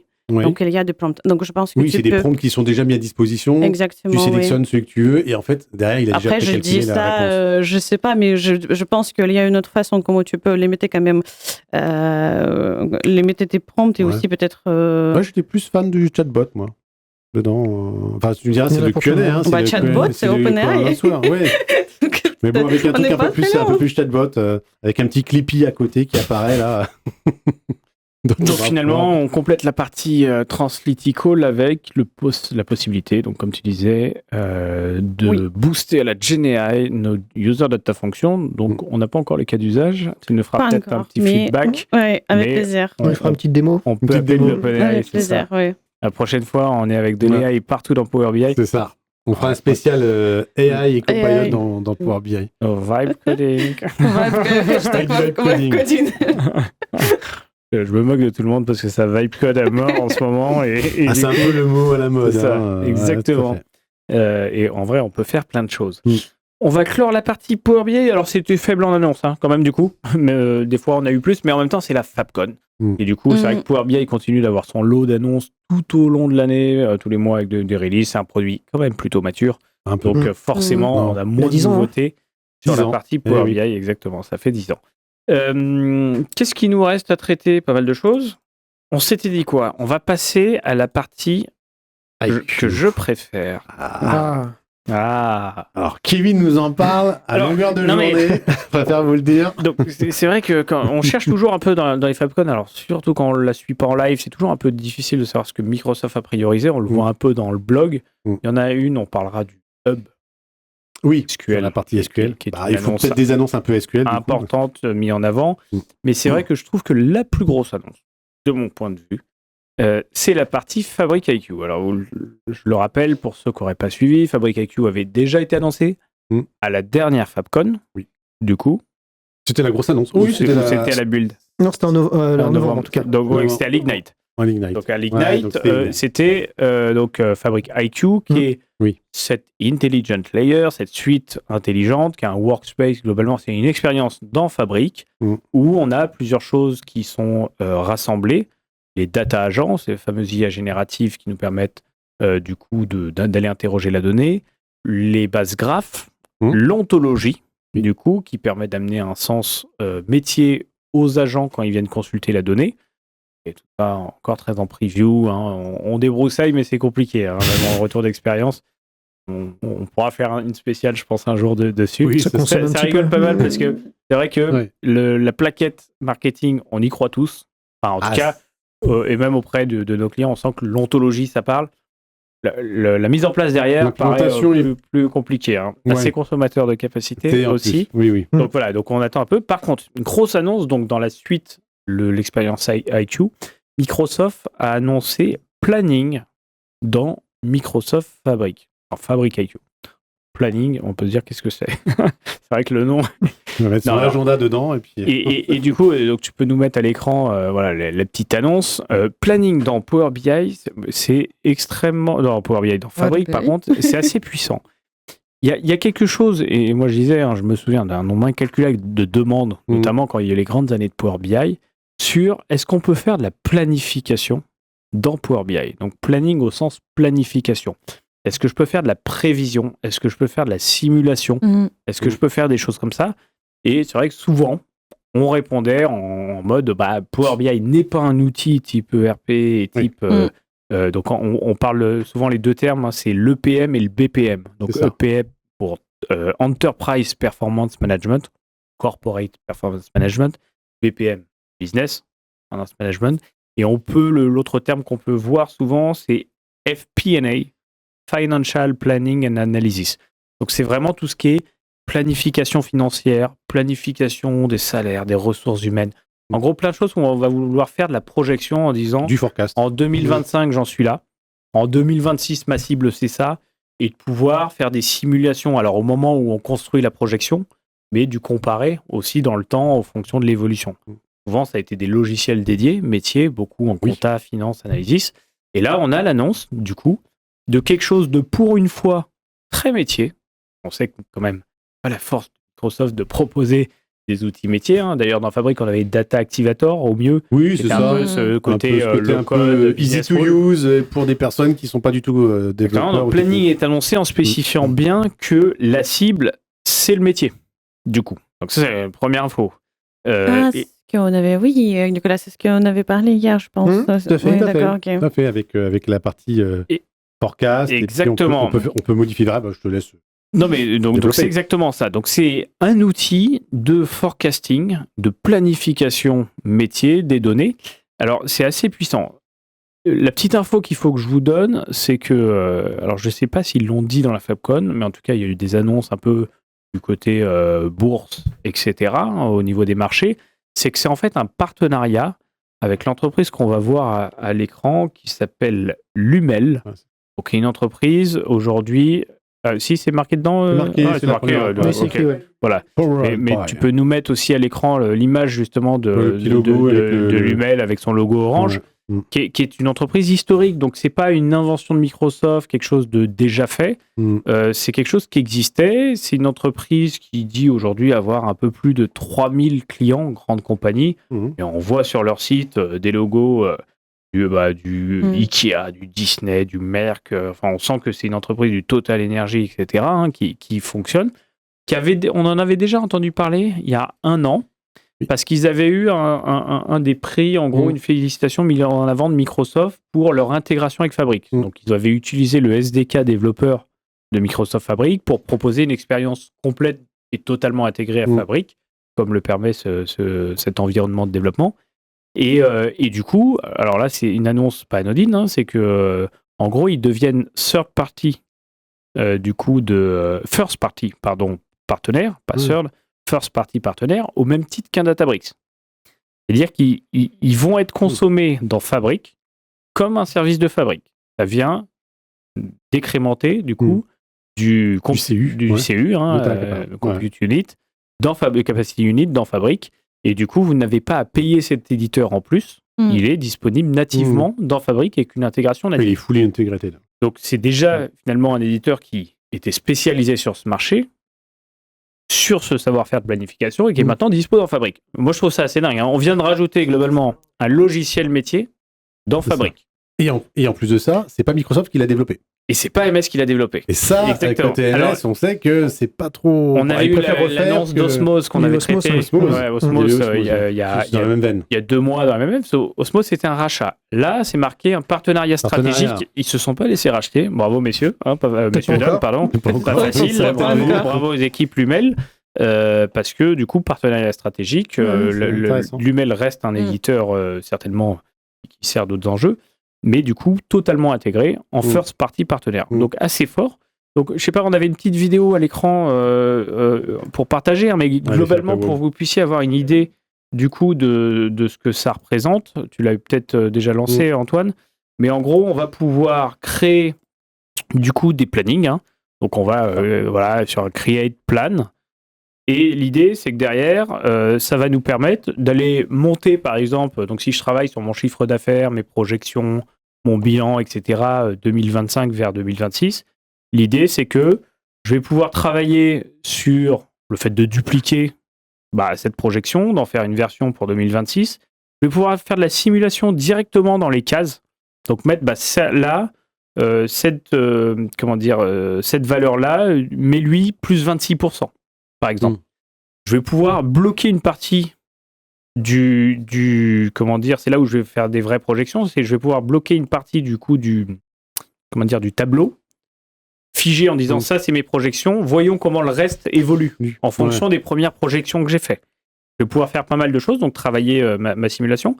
Je vais pouvoir demander à des collègues de venir valider la proposition de la projection sur la case. Est-ce que le plus 26% c'est bien ça, en pingant je sais pas qui et en lui demandant. Donc je vais pouvoir avoir des process de validation des données, voilà, comme on voit à l'écran, où finalement c'est extrêmement collaboratif. Et surtout, l'intérêt, c'est que c'est branché sur mes données. Donc en fait, je vais pouvoir, au fil de l'eau, vérifier les dérives et évolutions par rapport à mon forecast pour retravailler en temps réel mon forecast. Souvent, le forecast, finalement... Il est en train de nous le vendre, là. Il fait bien, là. Oui, on a presque envie de l'utiliser en sortant, là. Moi, j'y crois. Non, mais c'est super intéressant. Pour moi, c'est comme si à jour machine learning plus Power BI plus... Alors, je sais pas encore quoi. Attention, c'est pas du prédictif. C'est-à-dire que c'est du forecast. C'est toi qui fais une prévision qui dit, moi, j'imagine que ma cible, c'est plus 20%. Et c'est l'objectif qu'on se donne. C'est toi qui le fais. Il n'y a pas d'IA à ce moment-là. C'est vraiment toi qui dis, ma target, c'est ça. On te donne un objectif, là, de faire plus 20% de chiffre d'affaires. Voilà comment on va y arriver. Je vous montre le tableau. On imagine vendre plus 30% de tel produit, 10 sur le marché France, etc. Donc, tu fais ton calcul. Et en fait, l'intérêt, c'est que tu vas pouvoir corréler ça à tes données en temps réel. Donc, vu que derrière, tu te branches sur tes modèles sémantiques, tes lakehouse, etc., là, je vois, tu vas pouvoir voir l'évolution comparée et les impacts, du coup, de ce que tu as fait. Donc, c'est une vraie logique de BPM. De BPM. Pour moi, c'est du BPM. Totalement intégré dans Fabric. Avec, comme je disais, alors on n'a pas été plus loin que cette petite vidéo que vous pouvez retrouver sur les chaînes officielles de Microsoft si vous voulez en savoir plus. Maintenant, Lumel, comme je disais, est un éditeur qui existait déjà, donc vous avez la possibilité certainement sur leur site d'aller vérifier. Mais voilà, il y a vraiment le côté construction d'un plan de planification, validation, blocage des cellules quand elles sont validées, le fait de dire celles-là, on n'y touche plus parce qu'elles sont sûres, on s'engage sur les chiffres. Par contre, les restes restent à retravailler. Et derrière, alors il y a une espèce de decomposition tree là, qui est présenté pour suivre un peu les évolutions par produit, par rapport à la target, très joli, etc. Très joli avec des graphes, des mini-graphes. Très joli, j'espère qu'il est utile. Et j'ai dit la même chose hier. Quand tu dis ça, c'est très joli, c'est vrai que je vais très bien chez moi. Donc ça se vend comme ça, c'est du beau package. Non, alors voilà, en tout cas, grosse annonce. Et d'ailleurs, c'est quand même une des choses qu'on a vu passer un peu plus, je trouve, sur petite surprise quand même. Oui, petite surprise. On s'y attendait pas, et puis je sais pas. Alors, je suis d'accord avec toi, ça utilise la data, c'est génial et tout, mais pourquoi ne pas avoir fait un outil à part? Pourquoi ne pas avoir lancé une solution en partenariat, l'avoir intégré dans Fabric? Bon, ça donne du poids à la solution, puisque du coup, tu l'as directement dedans. Parce que du coup, c'est pas un truc qui est à moitié fait, qui ressemble à ça, mais que tu sens qu'Emmet n'est pas allé au bout de la chose. C'est quelque chose qui était déjà vendu à pas mal de clients. C'est le côté un peu persona derrière. C'est-à-dire que là, tu définis finalement des personas très précis en plus, mais ça va être des comptables, des financiers, contrôleurs gestion, DAF, etc. Qui vont utiliser Fabric alors que c'était pas nécessairement la cible jusqu'à maintenant. Même si tu peux en avoir via les rapports et le côté business analyst. Oui. Mais c'est sûr que là, tu leur donnes un outil. Un outil vraiment dédié et je pense effectivement qu'il va considérablement améliorer leur quotidien. Donc, alors, ça vient de sortir. C'est disponible. C'est disponible. Il faut l'activer au niveau du tenant. Alors oui, et d'ailleurs, je crois que tu m'avais partagé, Pierre-Emmanuel, un petit screenshot qui montrait que Lumel était déjà présent. En tant que workload supplémentaire. En tant que partie additionnelle, on peut activer les éditeurs tiers dans Fabric pour les rendre disponibles. Je ne sais pas si tu l'avais ce petit screen, Antoine. Mais du coup, on voyait, c'est exactement celui-là. Donc on voyait qu'il est annoncé maintenant comme décommissionné. Il est décommissionné parce que du coup, il est intégré nativement. Donc voilà, grosse news, l'arrivée. Et donc, ce qu'on disait, il est activé. Attention, il n'est pas activé par défaut. Et voilà, il y a la petite coche effectivement, alors bon, le titre est encore, je pense, pas tout à fait sec. C'est quoi le titre ? Il y a encore des underscores. Tenant settings, underscore, artifact planning preview, underscore title. Sans description. Voilà. On sent que, voilà. Bon, Microsoft, si vous pouvez faire juste un petit bon, à mon avis, ça, c'est une histoire de variable derrière, et puis c'est pas encore traduit.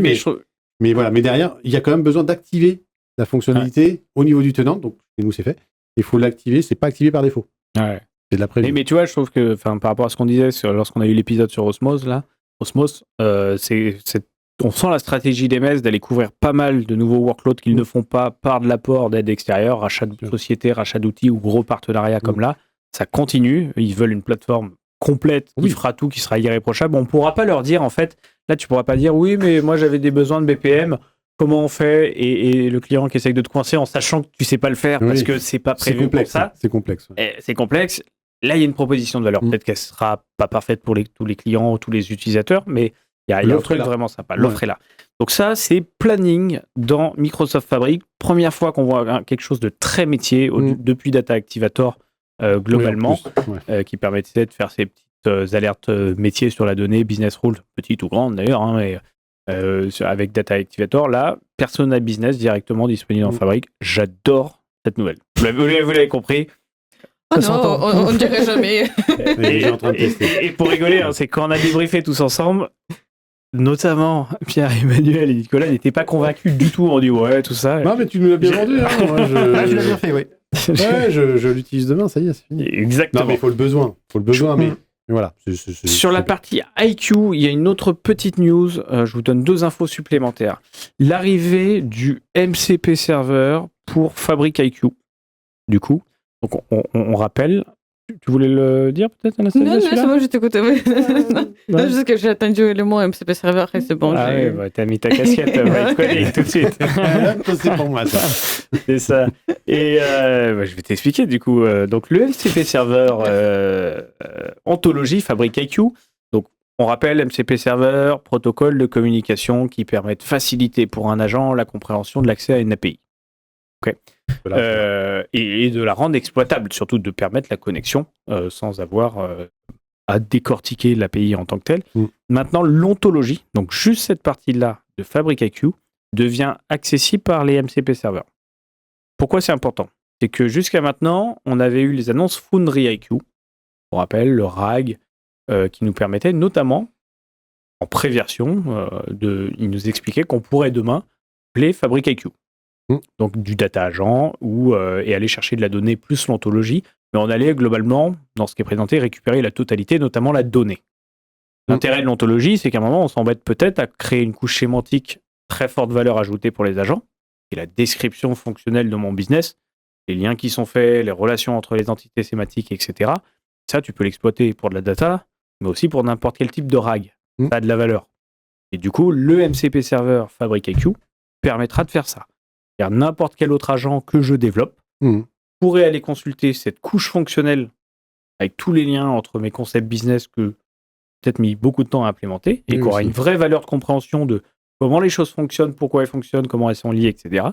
pourra être appelé directement par le MCP Server. Donc cette seconde news sur la partie IQ, ontologie devient une petite base de connaissances exploitable, sans être nécessairement avec les données derrière, juste la couche. Donc ton modèle graph serait interrogeable via ce MCP Server. Exactement. Ouais. Ton graph et la définition, la taxonomie qui est dedans, etc. Mais pas forcément l'ensemble avec les données, tu vois. Juste la partie sémantique de ce qu'on comprend, parce qu'ils disent bien que c'est les ontologies de Fabric. Le graphe sémantique sera accessible pour amener une meilleure compréhension à tout autre agent du document, etc., qui aurait besoin de voir finalement si la description est complète. Ça, c'est une grosse annonce. Super, je suis contente. Je suis prête à tester. La MCP Server, tout de suite, Anastasia. Avant de le tester, il va falloir faire l'ontologie, par contre. Ah ouais, ça. Et ça, je veux bien que tu nous aides là-dessus, Anastasia, parce qu'il y a un peu de taf. Le dernier point que je vais vous évoquer pour finir ma partie sur la partie IQ. Alors, d'ailleurs, c'est pas sur la partie IQ. C'est le vibe coding. Du coup, c'est l'arrivée des Fabric Skills. Tu auras un petit screenshot, Antoine, après à nous partager là-dessus. Qui n'ont rien à voir avec les AI skills. Alors, qui n'ont rien à voir avec les AI skills. Oui, je me suis perdu. C'est ça, j'ai pris ma pelle et puis toujours là, mais exactement. Non, alors, tu fais bien de le préciser. Ça n'a rien à voir avec les AI skills. Les fabric skills, globalement, on est plutôt... Donc, on se positionne dans un environnement de développement type GitHub. On a 2 agents, un Claude, un GPT et autres. On veut développer dans Fabric. Aujourd'hui, on a accès au MCP Server, bien évidemment. Mais la difficulté qu'on peut avoir, c'est que le MCP Server laisse libre cours à l'interprétation par l'agent de comment il doit faire les choses. C'est un risque. D'accord. Donc en fait, à un moment, peut-être qu'il atteindra son objectif, mais avec un code PowerShell ou je ne sais pas quoi, qui n'est pas du tout la manière de faire. Le principe de la skills, features, c'est qu'on va avoir un prompt très spécialisé sur un besoin de comment faire les choses dans l'outil cible. D'accord. Du coup. Et donc, ce que va faire l'agent, quand vous allez lui dire déploie un pipeline Fabric ou crée une architecture médaillon, en fait, il va déjà vérifier s'il a la skills. S'il a la skills, il va appeler ce prompt spécialisé pour faire la chose via le MCP serveur derrière, mais il le fera selon la bonne manière de faire que vous auriez pu lui donner, alors que sinon, il l'aurait fait librement et souvent, on repasse derrière et tout. Et donc là, Microsoft a sorti donc en open source, c'est sur GitHub, sur le GitHub officiel de Microsoft, on va le voir à l'écran, c'est les Fabric Skills avec un certain nombre de compétences. Donc ce qu'on voit à l'écran, c'est les scénarios qui sont permis, du coup, enfin qu'on va pouvoir couvrir avec Skills. Donc on a un Skills catalogue, par exemple, Build Fabric Spark and Data Engineering Workflow, Manage KQL Tables, Create and Deploy Power BI Semantics Model, maintenant viennent dans ces skills de création, ou à la fin, ou sinon, ça peut être des skills de consommation. Par exemple, analyser les tables Lakehouse, aller requêter des warehouses, des choses comme ça. Aujourd'hui, elles ont été documentées. Le prompt a été construit officiellement par Microsoft comme étant la meilleure manière de le faire. Donc, pour ceux qui font du vibe coding, demain, on va déployer en priorité ces skills, qui fera que vos agents, quand vous lui demanderez une tâche, genre fais-moi un projet de bout en bout avec architecture médaillon, Lakehouse, Semantic Model et Power BI, il utilisera en priorité ces skills officiels de l'éditeur pour faire les choses le plus correctement possible. Voilà. Très bien, donc, alors que potentiellement, tu le serais développé toi-même, tu aurais créé la skills pour lui expliquer comment faire. Ouais, bien sûr. Ça ne veut pas dire que tu ne serais pas arrivé à un bon résultat, bien évidemment. Mais là, tu gagnes du temps. Mais tu gagnes du temps. Donc voilà, ça, c'est une grosse annonce, notamment pour nos équipes de vibe coding. Ah, mais c'est très intéressant, mais je me suis dit, j'étais un petit peu perdue entre les conventions de nommage parce qu'il y a AI skills, il y a maintenant Fabric skills. D'accord, ok, donc on commence par quoi? Et est-ce que c'est les mêmes choses? Est-ce que ça fonctionne de la même manière? Parce que nous, on est de notre côté aussi, on a déjà commencé à implémenter, utiliser GitHub pour créer les AI skills au sein d'entreprise. Donc, c'est ça. Ton équipe, Anastasia, en ce moment, en train d'investiguer comment le métier du développement Power BI peut être impacté par la GenAI. Et finalement, jusqu'où on peut aller avec un agent qui crée à notre place. C'est pas mon équipe, peut-être dans le futur. L'équipe dont tu fais partie. Oui, on a des gens dédiés pour tester, pour voir à quel point on peut aller loin avec Vibe Coding, aussi en gardant tous les sécurités parce que c'est négligeable. Et donc, AI Skills, ça fait partie de partie Vibe Coding aujourd'hui. Et on essaie de découvrir pas mal de choses. Donc, c'est vraiment impressionnant. C'est impressionnant, c'est ça. Les premiers retours, quand même, c'est on se dit, est-ce que vraiment une AI va nous créer des rapports Power BI? Oui. Alors, on n'est pas encore aujourd'hui là. Donc, c'est un petit bébé de Power BI qu'on peut créer. C'est un embryon encore, mais bon. Pour te dire qu'on peut le créer. Après, nous, on a réussi à la créer. C'est juste qu'on a encore les travail sur les designs, sur la forme, parce que là, aujourd'hui, on n'est pas encore ici. Mais peut-être, avec un bon prompting, ça va changer. Mais en plus, aujourd'hui, ça fonctionne, mais il faut investiguer. Il faut continuer, il faut investiguer ce qu'on est en train de faire. C'est une bonne base. Je pense que pour l'avoir un peu testé aussi de mon côté... T'as pas la skills reporting, apparemment. Enfin, design, je vois rien là sur le GitHub. C'est peut-être un peu le bas qui blesse. Dans tout ce qu'on a aujourd'hui sur le vibe coding, finalement, tout ce qui est coding, on le comprend, hein, c'est du code, etc. La partie visuelle, même si on a le PBI report comme format, derrière, je ne sais plus ce que c'est comme format, si c'est du XML, etc. Tu parles de PBI, IR, PBI, voilà. Mais c'est vrai que c'est cette partie-là qui n'est pas encore tout à fait, je pense, bien maîtrisée ou bien sèche.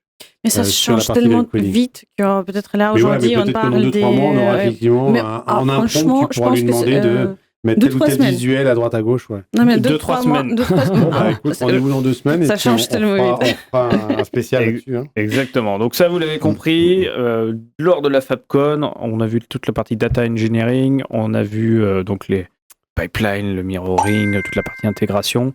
Quelques annonces sur la partie Power BI avec la voix et le mobile, en tout cas Copilot for Power BI en mobile, c'est une des grosses annonces, en plus des tables calculées. Direct Lake avec colonnes calculées. Les colonnes calculées, pardon, sur le Direct Lake. Et voilà, pas mal d'annonces quand même sur la partie IQ qui continue d'être un peu le centre d'investissement.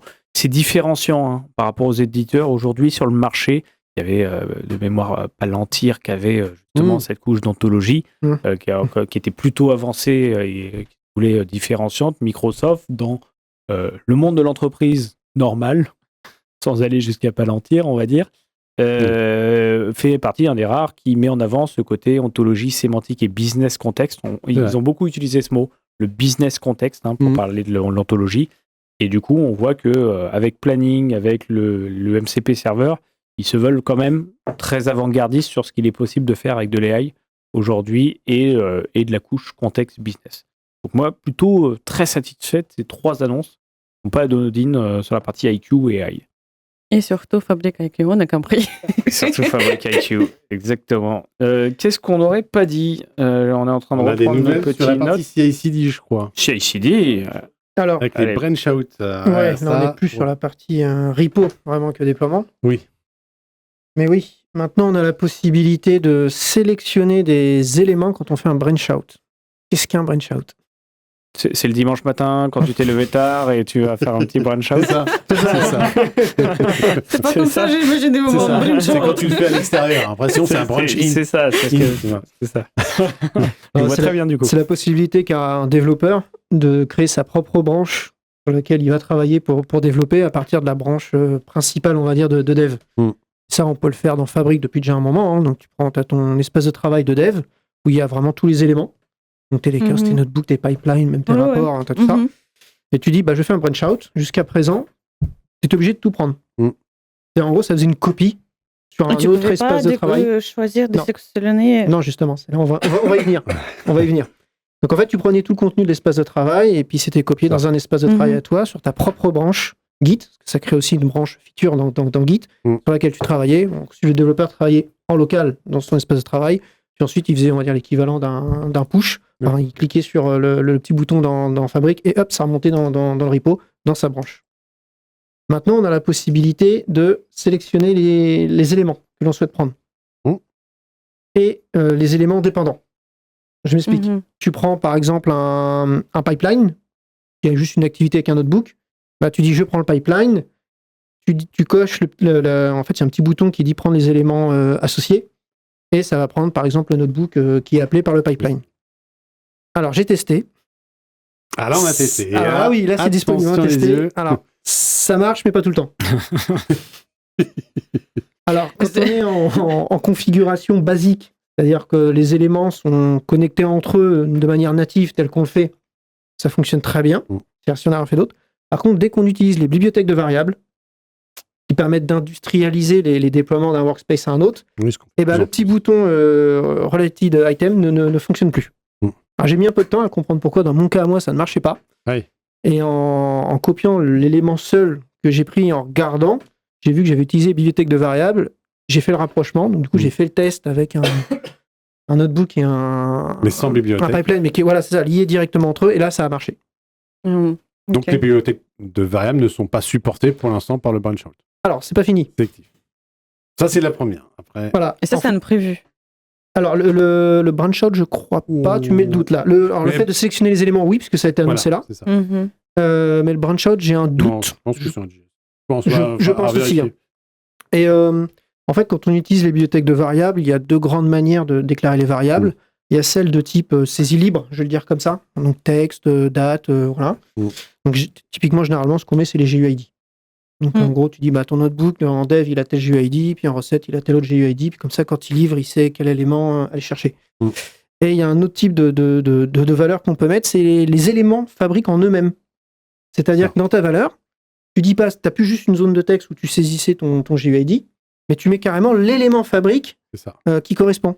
Il se débrouille après. Et après, il se débrouille. Et du coup, je me suis dit, quand ils auront rendu compatible tout avec ça, peut-être que quand tu feras un branch out en sélectionnant des items, ça sera capable... Oui. Il sera capable dynamiquement de dire, ah oui, ok, mais c'est le lakehouse.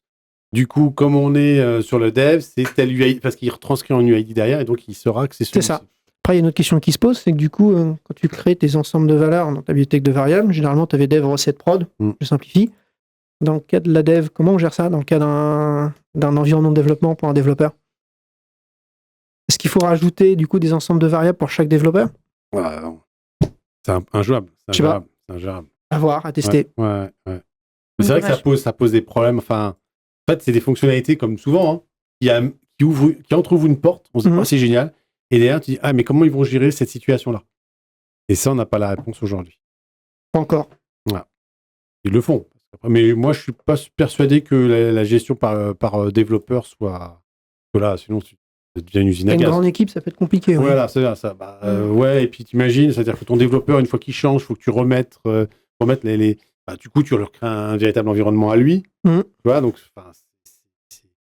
Même si, comme ça, quand on le fait, c'est pas très long, mais en fait, ça nécessite, en fait, à chaque fois une... Donc, aujourd'hui, tu vas pas l'utiliser. Après, il reste la solution de l'auto-binding. Certains items, parce qu'en plus, les items entre eux, ils n'ont pas le même comportement. Certains se font de l'auto-binding. C'est-à-dire, ils restent dans l'espace de travail dans lequel ils sont. Ils savent que le notebook, il doit appeler dans l'espace de travail dans lequel il est. Par contre, après, quid des architectures où tu commences à mettre en place plusieurs espaces de travail pour éclater un peu les... Et on en a. Et là, on s'éclate. Le sujet du moment, ça, le CI/CD sur Power BI, sur la fabrique, pardon. Oui, c'est vaste sujet. Vaste sujet. Beaucoup d'améliorations quand même. Avec des notebooks rendus disponibles officiellement par MS, etc. On sent qu'il y a une tendance à ça. Mais il y a la bibliothèque Fabric CI/CD qui est officiellement supportée par Microsoft. Ça a été annoncé un peu avant. C'est rare, pour quelque chose qui est plutôt diffusé par la communauté. Donc ça, Pierre-Emmanuel, c'était le branch out, du coup. Avec la sélection d'éléments, ouais. Et tu avais noté aussi, je crois, la comparaison revue de code. Ah oui, il y avait ça aussi. Maintenant, quand on fera l'équivalent d'un pull ou d'un push, c'est-à-dire tu as ton workspace qui est associé à un repo Git. Ouais. Donc soit tu redescends les modifications qui viennent de Git. Donc là, tu peux, quand il y a des, sur les éléments qui sont différents entre ton repo et ton workspace, comparer directement le code. Voilà, c'est ça. Comme ce qu'on fait sur Git, ou même sur un VS Code. Maintenant, on aura la possibilité de le faire directement dans Fabric, de le voir dans Fabric. Ce qu'on faisait déjà dans les pipelines de déploiement à l'intérieur de Fabric, on avait aussi cette interface. Donc là, ce qui est bien, c'est qu'ils l'ont adapté ou l'ont répliqué côté Git. Ça fonctionne dans les deux sens. C'est-à-dire quand tu remontes de ton workspace vers Git ou dans l'autre sens quand tu redescends. Tout à fait. Ça, c'est top.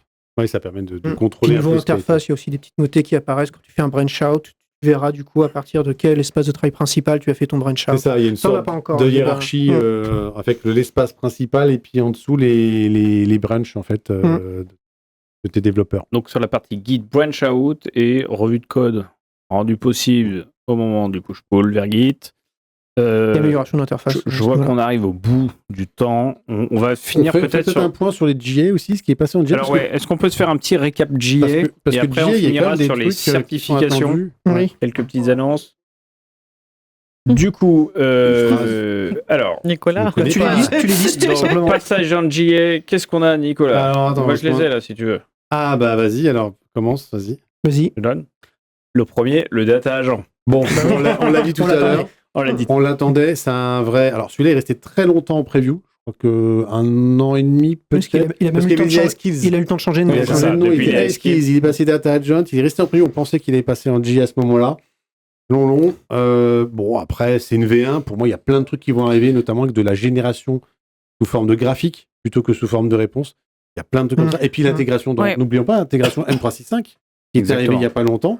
Avec le deploy to Teams. Le toggle là qui permet de déployer vers Teams. Assez facilement. Donc on a un truc donc, sympa. Data Agent JA. En JA, One Lake Security. Celui-là, il était attendu. Alors, Celui-là, attention, c'est quand même un très très gros morceau, parce que c'est tout l'aspect sécurité avec, on appelle le ruissellement, c'est-à-dire qu'on applique notre sécurité avec des rôles au niveau d'un lakehouse, et ensuite, normalement, la sécurité suit la donnée. C'était la promesse initiale de Fabric, mais qui n'était sortie qu'un an après. Le nombre d'années qu'on avait dès le début. Dès le début, dès la bêta, ça avait été on appelait ça le One Security à l'époque, et c'est devenu le One Lake Security, mais on attendait, depuis le début. Ça, c'est je pense même que c'est un déclencheur de passage sur Fabric pour pas mal de clients. Oui, la vision qui était de dire toute ta donnée sera centralisée dans Fabric, dans le One Lake et après hérité. On l'avait dès le début, mais c'était pas dispo. Et c'était pas dispo. Et je pense que c'est très complexe à mettre en place. C'est en juillet. 2026. Mais attention à la mise en place. Il faudra vraiment vérifier que ce soit quand même assez stable. Parce le MLV. Alors, c'est en juillet, non, pas tout de suite. C'est en juillet dans quelques semaines, précisons. Oui, c'est pas ça l'anglais annoncé. Ne checkez pas ce soir, ce sera encore en preview. Le MLV. Le MLV, les Mateas Lakeview, bon, ça c'est quelque chose d'assez maîtrisé, même s'il y a eu quelques petits bugs, j'avais remonté la dernière fois que c'était pas nécessairement très très stable. Il manquait des features, je crois aussi, vous parliez de ça. Oui, puis sur un lakehouse, il fonctionnait pas. Moi j'avais un lakehouse ancien, donc j'ai dû recréer un nouveau lakehouse, ça fonctionnait. Donc attention à l'implémentation dans des lakehouses qui sont peut-être un peu anciens, mais c'est vrai que là-dessus c'est plutôt stable après. Et c'est une transformation sur les shortcuts, tu en as parlé tout à l'heure. Donc là, c'est bien, c'est propre. Le filtrage des IP sur les workspaces. Oui.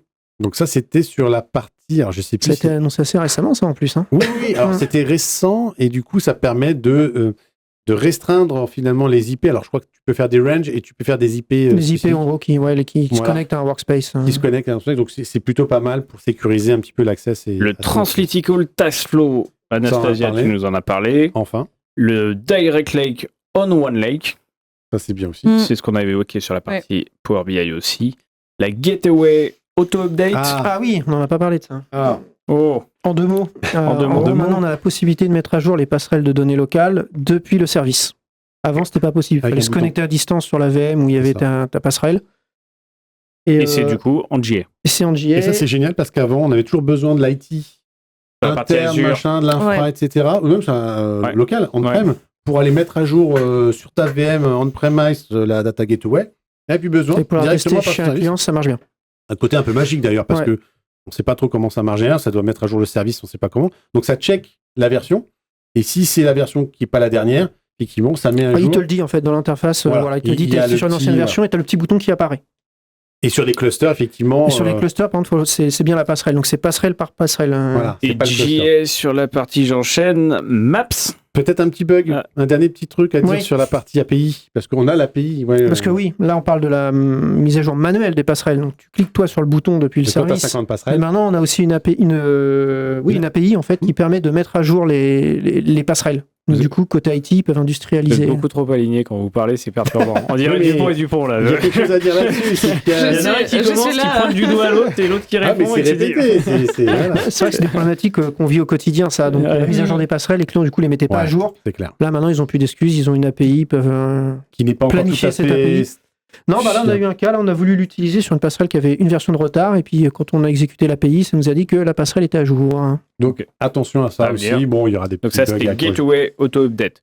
On a les visuels Maps dans Fabric.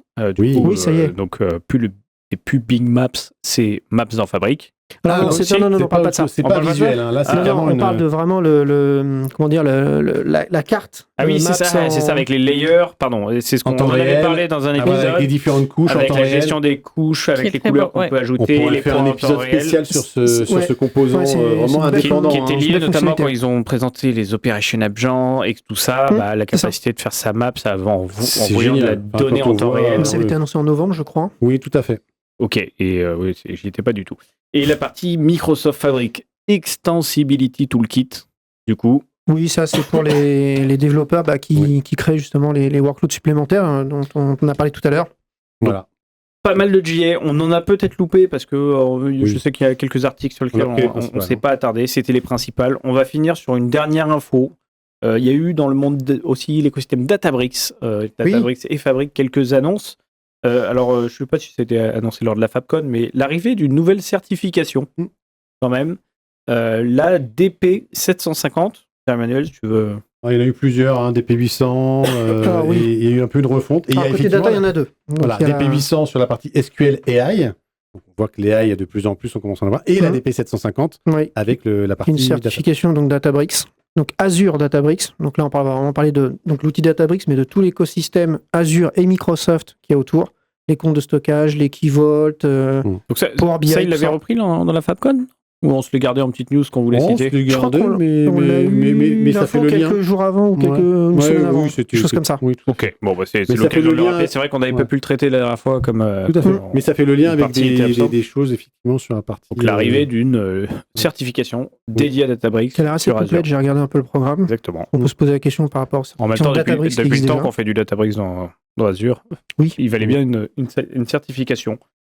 Est-ce qu'on peut se dire sur ça qu'on a fait le tour ? J'ai l'impression qu'on s'est dit quand même pas mal de choses. On est pas mal là. Hein. On avait dit oui, une petite heure, et ben, comme d'hab. Et encore on a oublié. On n'a pas tout dit. Hein. Donc finalement, c'était une FabCon. Elle était chargée, forcément, donc pas mal d'annonces. Alors, on a oublié quelque chose par rapport à la partie SQL. Hein. Oui. On est désolé, Antoine. Non, alors c'est vrai que. Nicolas. C'est vrai que. On va aller vite. Je pense que alors surtout que c'était présenté comme une annonce majeure quand même. Enfin en tout cas, quand on lit le blog de recap de la FabCon, c'est mis en avant. Donc c'est l'arrivée du hub SQL dans Fabric. Donc on parlait tout à l'heure de tour de contrôle. Effectivement, on avait dit que de plus en plus, et en fait, ça vient corréler un petit peu ce qu'on disait tout à l'heure. On va avoir aussi un peu cette tour de contrôle sur toutes nos bases SQL, qu'elles soient même... alors après, on verra s'il y a le on-premise. Je suis pas sûr qu'on connaît la partie on-premise. Alors j'ai vu SQL Server. Voilà. Est-ce que c'est SQL Server dans une VM Azure ou vraiment on-premise, je sais pas. C'est ça, donc à vérifier, mais en tout cas, la vision et l'idée est plutôt pas mal de se dire, bah voilà, comme on a une plateforme qui fait un peu tout, et notamment la data, bah, pourquoi pas effectivement avoir un outil de supervision de toutes nos bases de données. Donc on a un beau... En fait, j'ai l'impression qu'Antoine, tu ne retrouves pas le visuel, mais... c'est pas grave. C'est pas grave. On le fera, globalement, l'idée, c'est que dans votre Workspace Fabric, en dessous, Workspace et OneLake, on va avoir maintenant Databases, donc qui n'est pas l'expérience database, hein, mais qui est l'endroit où on va pouvoir monitorer l'ensemble des bases de données que l'on a. Donc globalement, on retrouve du monitoring avec des notions de secure, de compliance, de capacity usage, de santé, globalement, la santé des databases, des alertes, des insights d'agents. Donc là, on voit qu'on a le database agent qui va faire des choses. Donc en gros, tout ce qui va opérer de la base de données, ces opérations-là vont être centralisées dans le hub database. C'est ça. Au même titre qu'on avait finalement le hub real-time. Hein. Si on fait le parallèle, c'est vraiment ça. On a le hub real-time avec déjà beaucoup de monitoring et de reporting natif. Maintenant, on a le hub database. Et là, quand on retrouve, hein, on a Estates, Alert and Activity, Monitor, Optimize, Agents, qui va nous permettre de créer des agents qui opèrent sur les bases de données et développent. C'est prometteur. Donc, c'était une des grosses annonces. C'est vrai que nous, on a moins fait de focus dessus, en l'occurrence. C'était la SQL Code, donc il fallait bien en mettre une à partir de... Exactement, ça fait un des grands liens, en effet, avec la SQL Code. Donc, c'est ce qu'ils appellent le Database Hub, nouvelle expérience. Pas encore disponible, je pense, mais ça devrait pas tarder. Exactement. Je l'ai pas vu en tout cas. Non, c'est pas nouvelle expérience dans Fabric. On va finir ce spécial FabCon sur cette dernière info, encore une fois, qui est pourtant une des plus mises en avant. On fait vraiment les choses à l'envers. C'était dense, tant mieux, c'était une FabCon, pas mal d'évolutions assez pratiques, vous l'avez compris, des grosses nouveautés. Et du coup, donc, ça se passait à Atlanta, en Géorgie. La prochaine, c'est Barcelone en septembre. Je crois que c'est le 19 septembre. 16, celle-là, elle sera pas très loin, du coup. Moi, j'attends la parisienne. Mais bon, ça. Donc, la prochaine FabCon à Barcelone en septembre. On espère bien évidemment que vous avez apprécié l'épisode. N'hésitez pas à le commenter, à nous faire vos remarques sur les features, les fonctionnalités, les annonces que vous avez le plus appréciées. Vous pouvez nous suivre pour rappel sur Spotify, les principales plateformes de podcast et YouTube. Et puis du coup, on vous y rendez-vous peut-être d'ici un mois pour un prochain épisode des Têtes dans le Cloud, qui sera un épisode normal. À très vite et à la prochaine. Salut. Merci. Ciao.